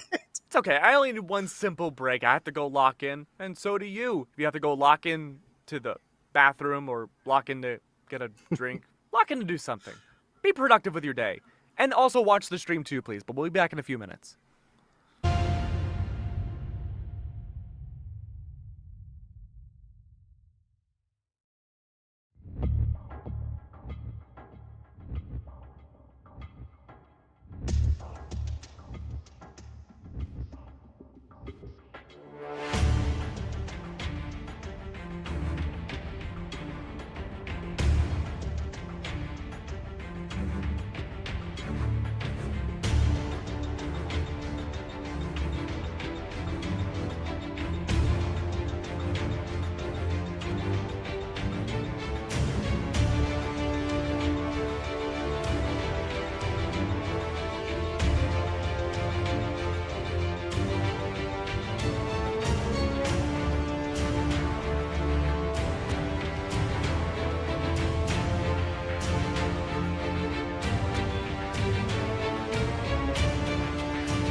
Yeah, and we promise you, I know weird glitches in the time stream sometimes, but I promise you, this is not the match you saw earlier. This is a new matchup here as Orion Wanderers come pretty hot off of a big win over the Decoys. Some really impressive stuff there. And hopefully they can keep that rolling here into this last best of 5 matchup with all the money on the line. Yeah, that's right. It is a best of 5 as we go into these grand finals. Dawncore are going to get 1 game advantage because, of course, they got there in the upper bracket. So, Dawncore, they're just going to be looking at it yo, bro, it's just a best of 3. We're just going to win 2 on the bounce. That's what we're so used to doing. We need to take this here. But domination definitely wasn't their strong suit against this team. No, we saw them struggle against Orion on Hell's Heaven, the first matchup of the day, and then that last series with Keg, they really had a dominant win. The Orion Wanderers did a dominant win on Hell's Heaven. So now, are they going to try this again? It was pretty close the first time. Is Orion going to want to go back there and maybe right the wrongs from the first set between those two teams? You just know for a fact the second Orion Wanderers lost against Dawncore, they were like, doesn't matter, we'll get them next time. We'll get them coming into this revenge match. They know damn well that they were going to be in this grand final, but they locked in and they want this revenge. So I can't wait to see how they try and counter what they know Dawncore is going to throw at them. Yeah, and I mean, I think these two teams have cemented themselves as the top 2 in the MRGR so far. I think the middle of the field is pretty close, but, that last matchup, Orion just came out on top in every sense of the word. So now I feel like these two teams, Dawncore, of course, we've known that they're a top contender for a long time now, but it's nice to see like what I would argue are the 2 strongest teams as of this moment matching up here at the very end. So, of course, stacked a little bit against Orion with that 1 win advantage for Dawncore, but it's clear that Orion is very hungry, and I think that momentum and that mentality is going to play a role in this last match for sure. And of course, Dawncore, they do seem to be the strength of Grassroots right now, but if you think that you can take this team on, we have the Chronovium Cup 2.0 next weekend. Grab your team, get together, get signed up, and you never know, you could be the next biggest upset in Marvel Rivals Grassroots. Yeah, that first Chronovium Cup, really the breeding ground for future champions, Berber Patapim. So who knows who's going to make an appearance there. But first, we have a score to settle here. Dawncore and Orion Wanderers in the grand finals of this first complete cycle of MRGR action here in week number 4. And Tano, we're starting off the same way as we often do. No Magneto. They saw what Greg was capable of on Magneto last game. They said, yeah, not going to let that happen this time. And they do know they're on Hell's Heaven domination, buddy. So they feel like they're going to have to come out and make a statement in this map. They don't want to give anyone, especially Orion Wanderers, any kind of belief that they can be pushed on this map. They have to make a statement to pull back the people that are wondering, has Dawncore got a bit too much bend in them? Yeah, and with a setup like this, with Dawncore having that 1 game advantage going in, this map number 1 here is more important than ever before, because if Dawncore wins this thing, Orion has to play the whole set under match point, and that is a tall order for sure. So even more important than ever, a map 1 win for Orion would be huge here, and at least settle the score or even it out. Yeah, I mean, we're going to continue to see these strategies banned out. No surprises here, buddy. We do get a protect, though, on the Lunar Snow from Orion Wanderers. They do ban out Hela. Now, we have Witness Sopatic doing insane damage with that Hela, but they also like to rotate onto this Psylocke quite a bit. I love the fact that Dawncore have banned out the Black Panther. They're like, Kavev, we've seen it, we've felt it, we're not having any of that. Interestingly, I feel like Self from Ego Death in Ignite was one of the ones that really popularized the Black Panther kind of push we're seeing now. But Ego Death said that as soon as you ban Black Panther, you've lost. So I'm curious to see if that prophecy comes true here, as, that's Dawncore's last ban for this matchup. And there you go, picks and bans for map number 1 here, back to Hell's Heaven to kick off this hated rematch. Some great recognition among these players here. They've banned out the Human Torch, recognizing Froston is just destroying them whenever they have access to it. And of course, they're just going to rotate there over to the Bucky. Very comfortable on that Winter Soldier. Lumik's thinking, I want this Black Panther. Like, let me lock it in and let's see if we can bring that action to Orion Wanderers here. Yeah, I almost wonder if it's a little bit of like a, hey, I can play him and you guys can't, hee because he's just glocking him in over and over again.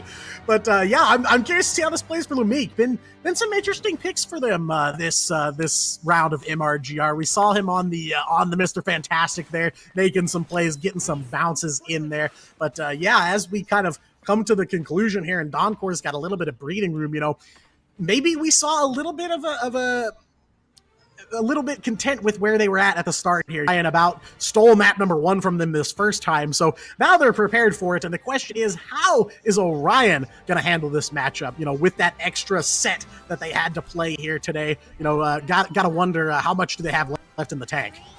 Yeah, because it is about that, isn't it? The amount of games that you have to play back to back. It's tiring, guys. Marvel Rivals, I mean, we know it as casters, but it is a very fast-paced, constant action type of game, and that takes a lot of computing in your brain to have to find the way to get a win each time. So if you have to do another set, boy, is that taxing. Yeah, absolutely. We have a neutral game here. You go to alt charges like they're going to do at the start here, but the neutral game in Rivals is so quick and so brief that it doesn't give you a lot of time to breathe. Tano, you're exactly right. Even us as casters, we don't get a lot of time to sit and kind of, espouse about what's going to happen through the rest of this game. It is all action, and action indeed. Dawncore drawing first blood here as they manage to pick off Aurora, and they may be looking to take first cap.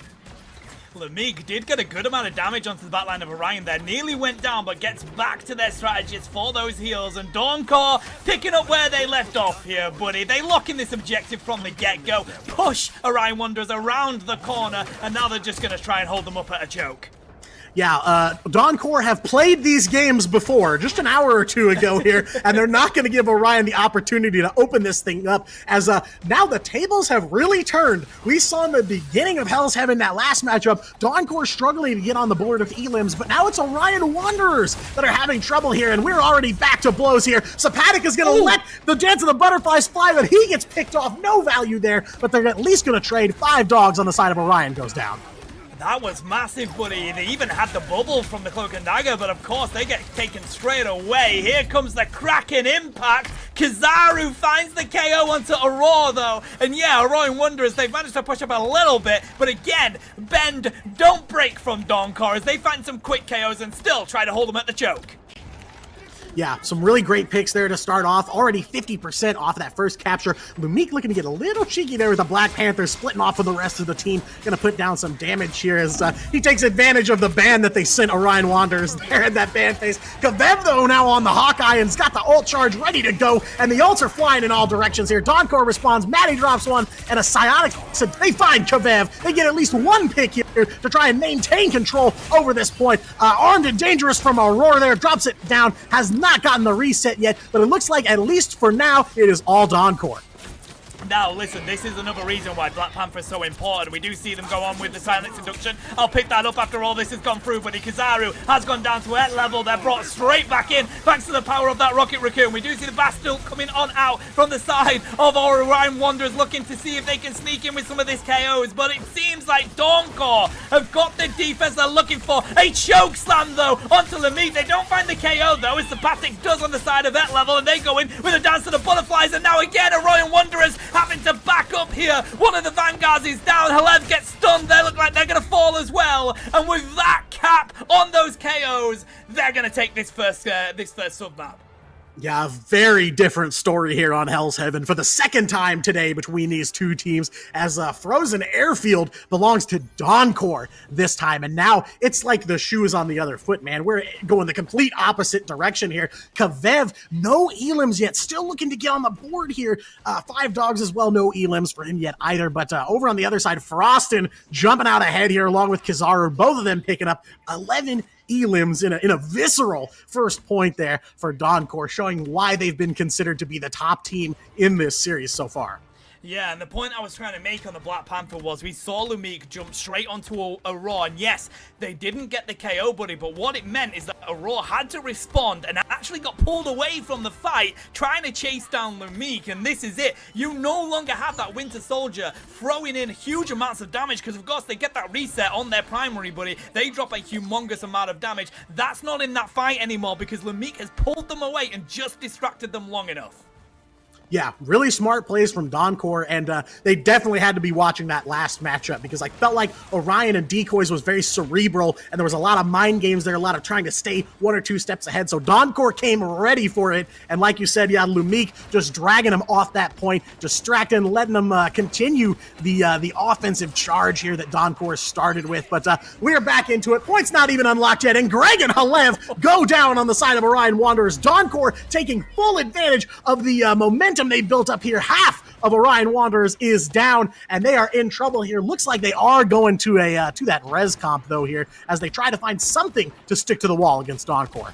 This is just a statement from Doncor here. They were very unhappy that they had trouble in that first domination game, and they're not accepting it happen in this grand final, buddy. They want to be on match point from the get-go as Alev looks to dive on in here. They get pulled in thanks to the power of Frosted. Goes into the diamond form. We're going to see Silent Seduction coming out from Kizaru, and they find the KOs they were looking for. Orion Wanderers on the back foot as more of them fall to the spawn room.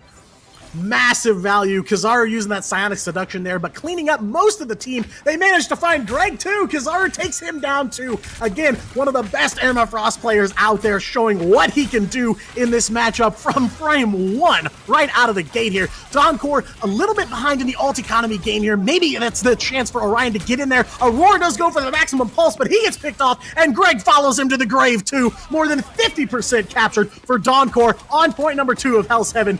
Tenno, it is a completely different matchup here so far. That it really is. We see 5 Dogs bringing on in the rest of the team here, trying to allow them to have that space to dive on in, and that's exactly what they need to do, buddy. 70% on the cat. Doncor has the advantage. They do manage to find Lumique, though, on the side of Orion Wanderers, and now they're building a little bit of momentum. Doncor thrown back onto the point here, trying to put up the shields. We've got Fate of Both Worlds coming on in, and so is Cloak and Dagger as well. They're going to have plenty of space now that they've built up with that. Just waiting for Fate of Both Worlds to be used here, but they're looking for the KOs. Eye of Agamotto does come through. Doesn't actually manage to stun anyone on the side of Doncor. Advantage still on the side of Doncor as we go on in with the Galactic Legend from Greg, trying to see if they can find the strategist here, but the Psionic Seduction is going to be too much for them to contain. Kizaru will not be stopped. They find the KOs. They rain down destruction, and Orion Wanderers getting stunned and KO'd left, right, and center. It's on overtime right now as we've hit 99%. Frost in here on the Spider-Man, trying to get back onto this point as quick as possible to allow the final KO and lock in. Overtime's expiring here, Diatonic, and Doncor have made an absolute statement.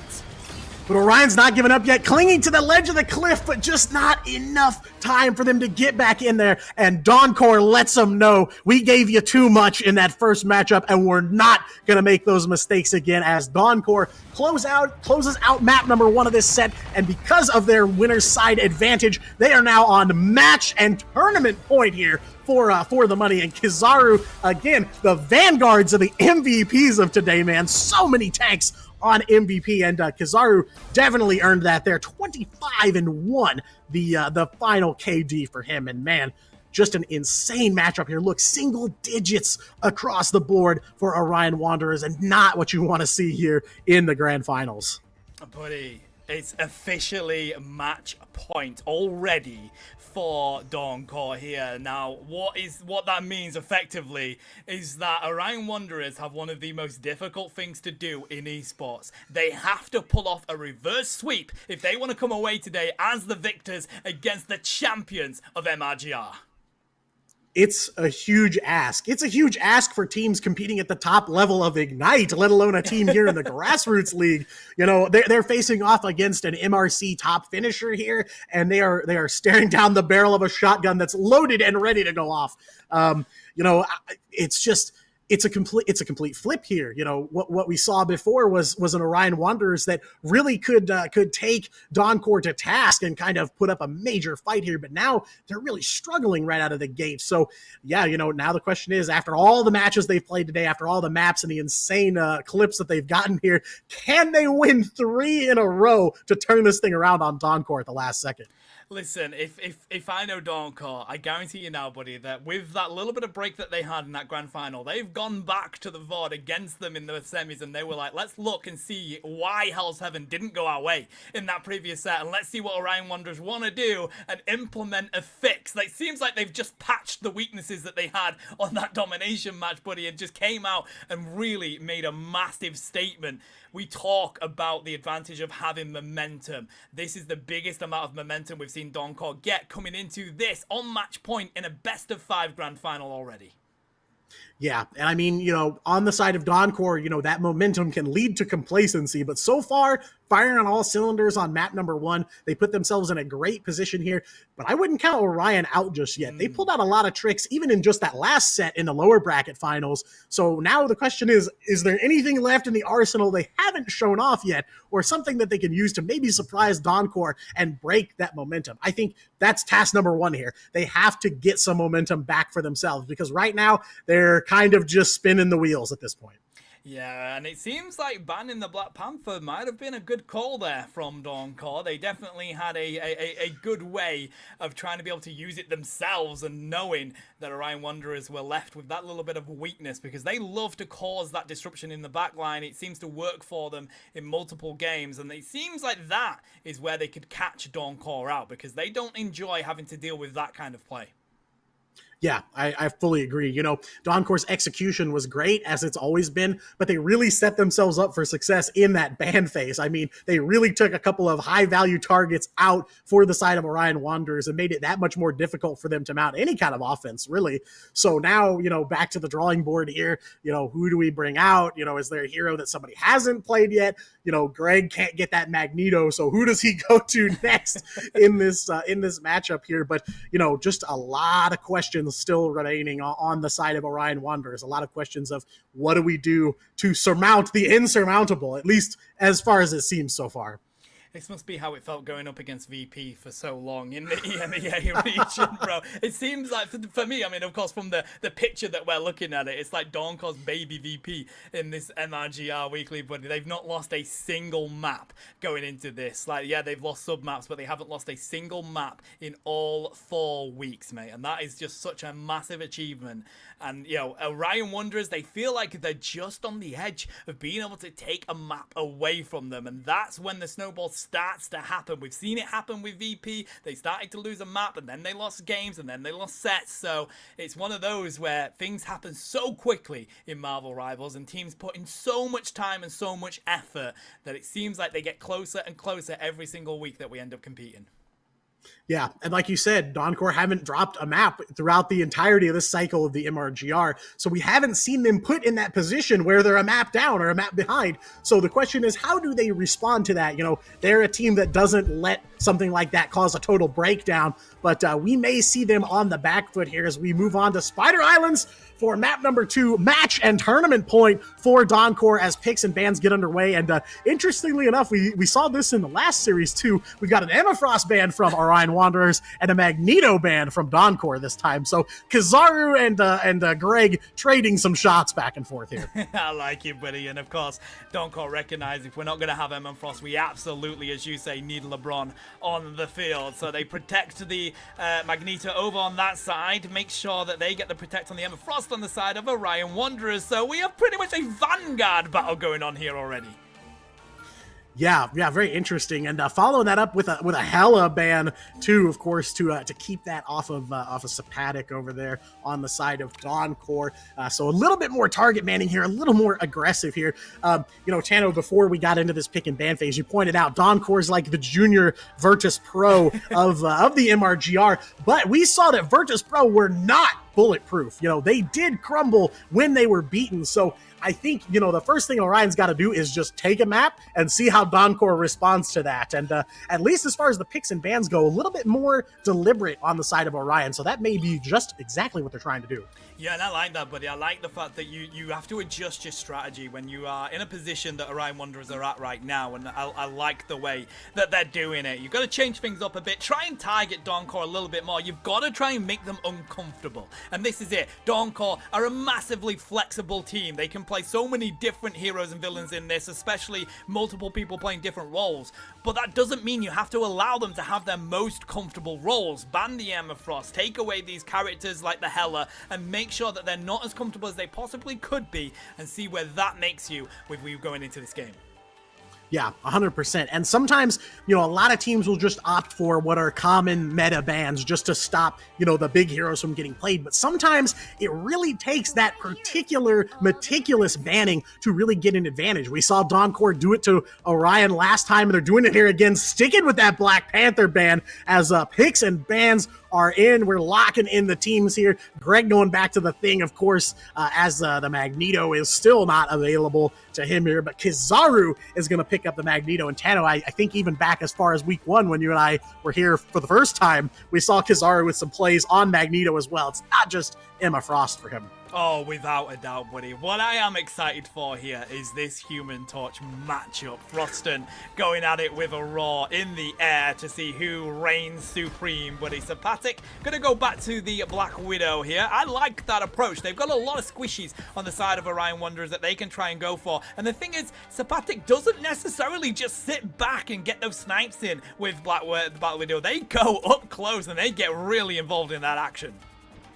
Yeah, and it kind of looks like Dawncore is going for that glass cannon approach here. They've got a lot of damage, a lot of low health pool heroes that they're going to rock with here. But of course, being on offense on a map like Spider Islands, I can definitely see it working in their favor here. As, yeah, like you said, Orion's a little squishier than I would have expected on defense. They do at least have the Emma Frost. They do have a thing, so health pool a little higher here. But we'll have to see if that's going to be enough to lock Dawncore here as the doors fly open. And, of course, we are underway here. 2 Human Torches, 1 on each side. The ceilings on this map a lot higher, so I see that he's going to make an impact here. But Orion's off and running here. They take out Sapatic and Alvium right out of the gate. Dawncore answering back, taken out at level, but it's going to be a 2-for-1 for Orion.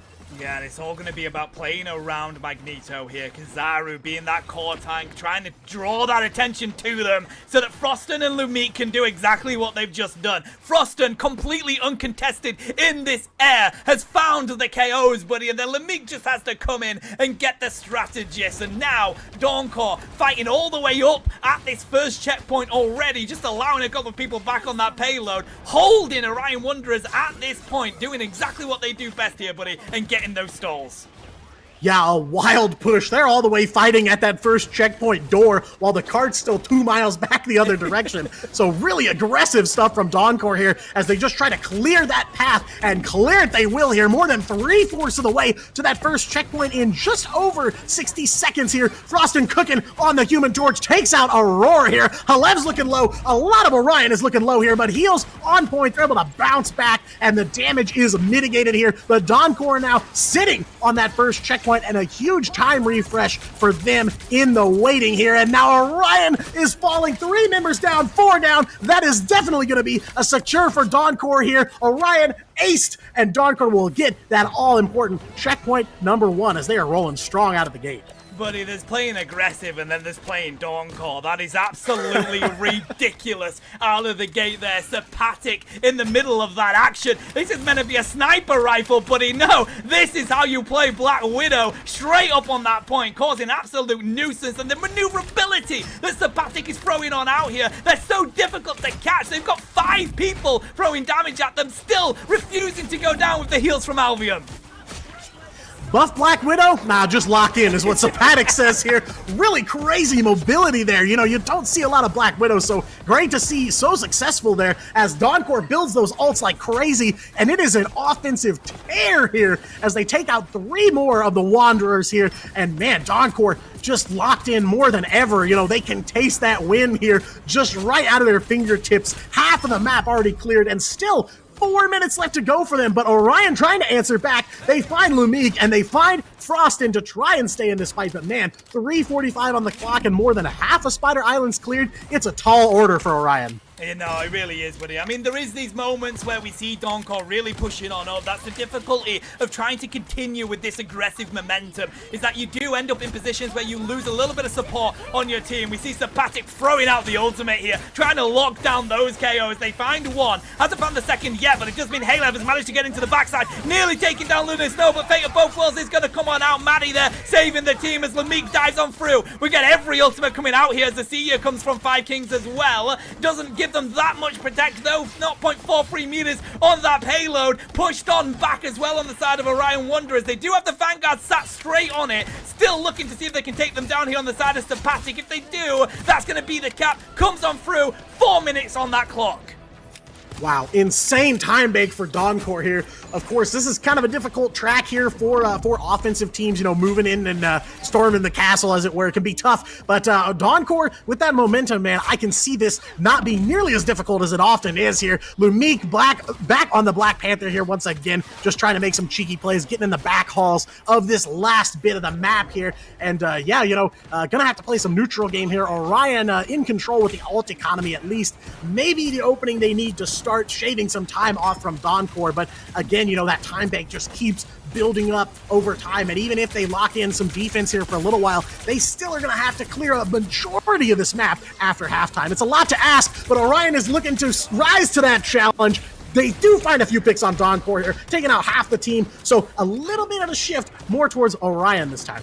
Yeah, they're going to go back and regroup. The spawn room is just there, and this is why it's so difficult having so much time on that clock, buddy.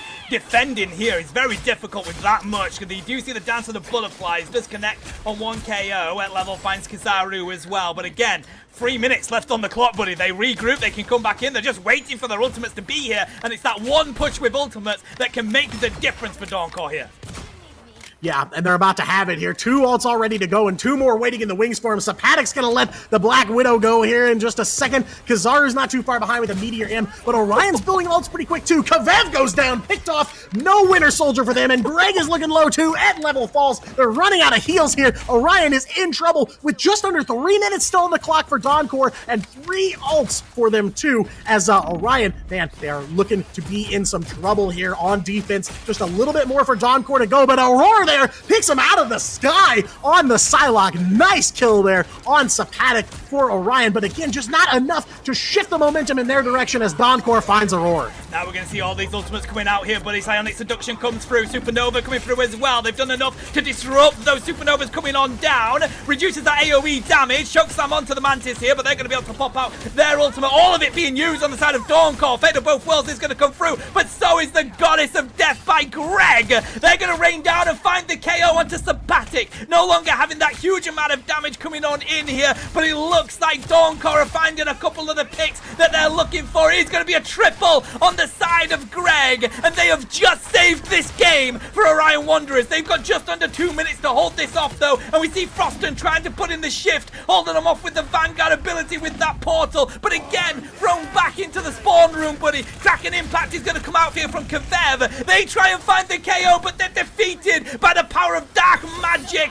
and it seems like Donkor just grips in on the victory in their hands here, have not broken yet again. They come back from the portal, they've got their heals, and they're fighting this out non-stop as we're about to hit the 120 mark on the clock, and Orion Wanderers can't sustain it, buddy. They've been pushed back, and it's going to be a 3-0 lock-in here for Donkor for this round.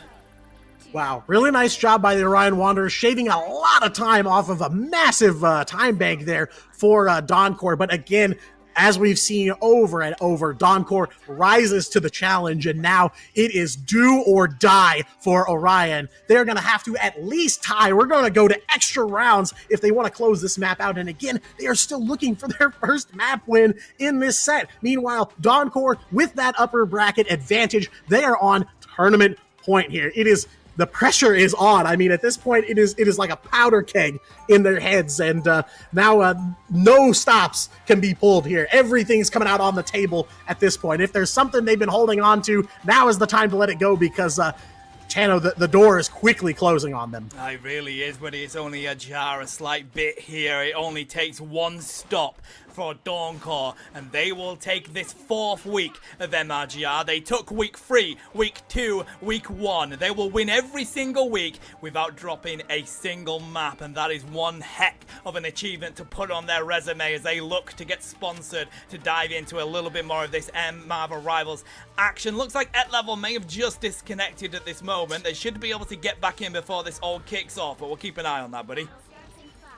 Yeah, and, Dawncore has really been racking up the accolades lately. Again, a really solid performance in that Season 2 MRC, and now just one more defensive hold away from winning the first cycle of the MRGR here, taking home some cash prize for themselves here. And, yeah, what we've seen, time and time again, Dawncore going to stand a little bit back, let Orion come out to them, and they walk right into the trap here. Kavev, Greg, and Halev all go down. Dawncore starting very strong on defense here, and unfortunately, Orion looking like they're fighting a 5v6 at this point, so really, really unfortunate timing there for them. Yeah, it really is, buddy. I mean, it happened when I was casting the Marvel Rivals Championship Season 0. It was difficult. One player did end up getting disconnected, and, within the rules, it's just the way that it is when you're all the way in the middle of this set. So, yeah, you are currently fighting a 5v6, and that's probably impossible at this stage. But you can get some good picks. We see Kizaru managing to find Kavev, but some good effort here by Halev, managing to come out, finding one on the side of Froston. Takes the second as well. That is a double. They do go down for it, but opens up a little bit more space for Orion Wonders here. Yeah, they're at least not going to give up on this thing, and they do find some kills here. Just trying to get out of the spawn, though, made a lot more difficult when you're missing one of your strategists, unfortunately.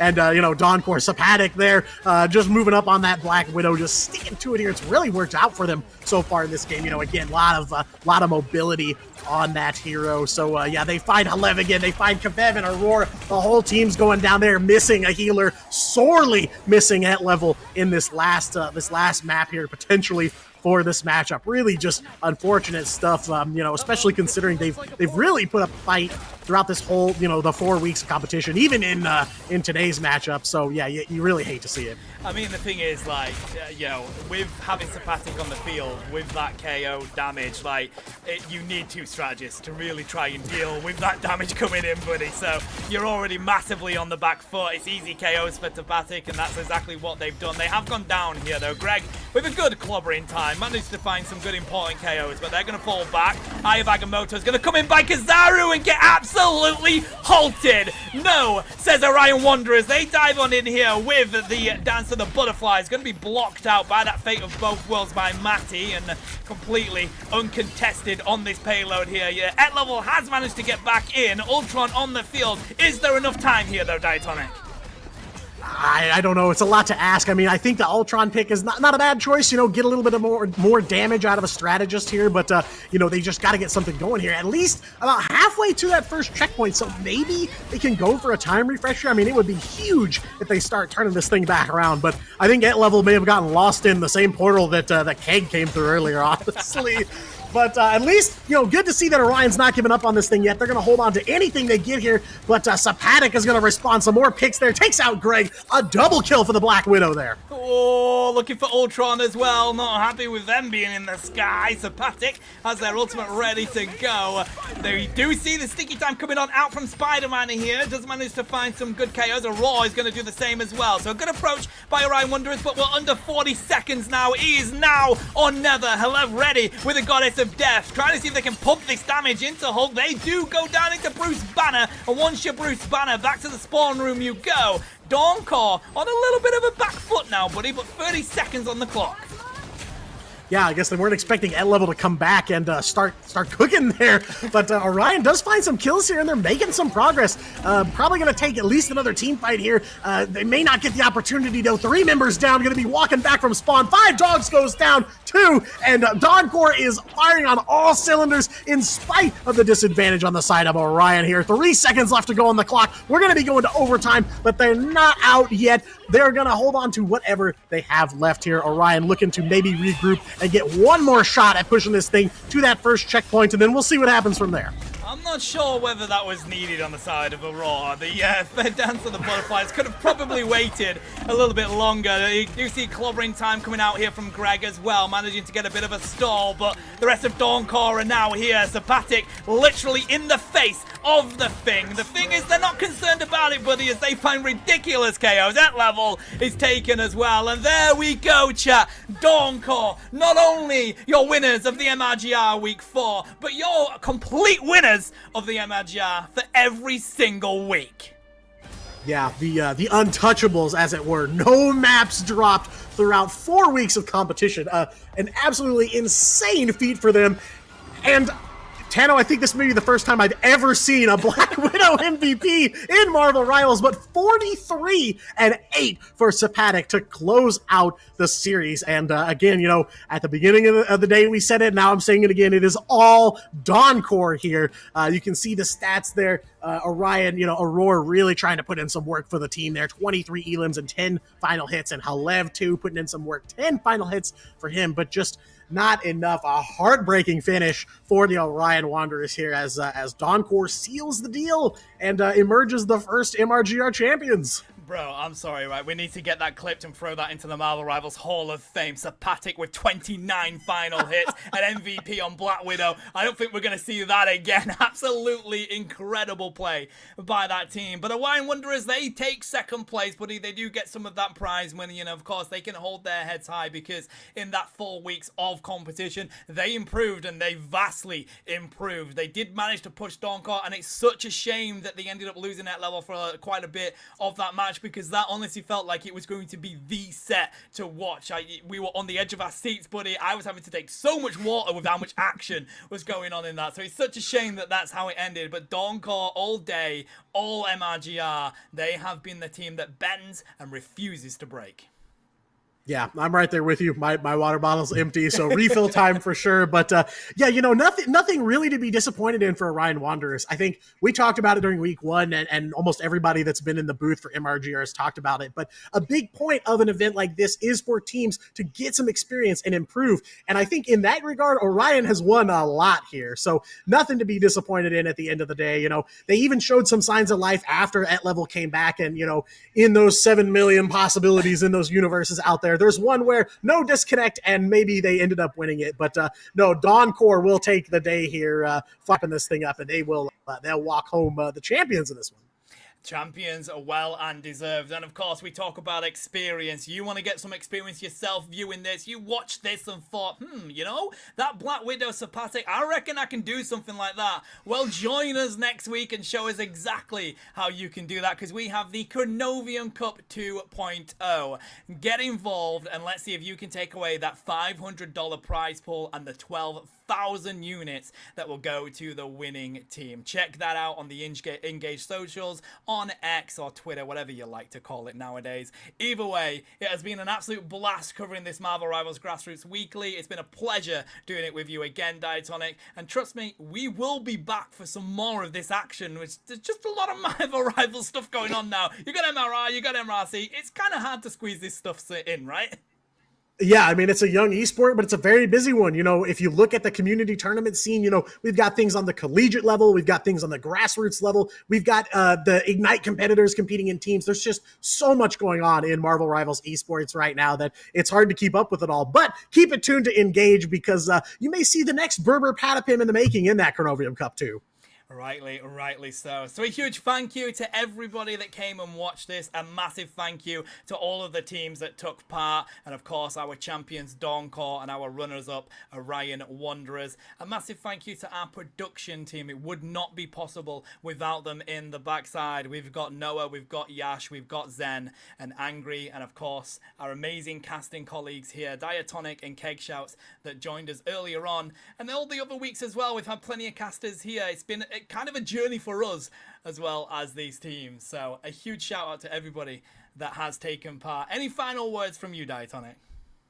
Oh, it's been an absolute honor. You know, the MRGR has been kind of my breakout into Rivals casting. And, you know, I've worked with a lot of great talent here at Engage. And, you know, if you're out there kind of watching us do this thing and you're interested in the esports production angle, Engage has you covered there too. You know, we're all here to learn and all improve our skills, whether it's on the playing and managing side or on the broadcasting side. So highly encourage you to get involved if you're interested. Yeah, absolutely. All right, guys, that's going to be it from us. Have a good morning, afternoon, evening, wherever you are, chat. We will catch you on the next one next week. See you later.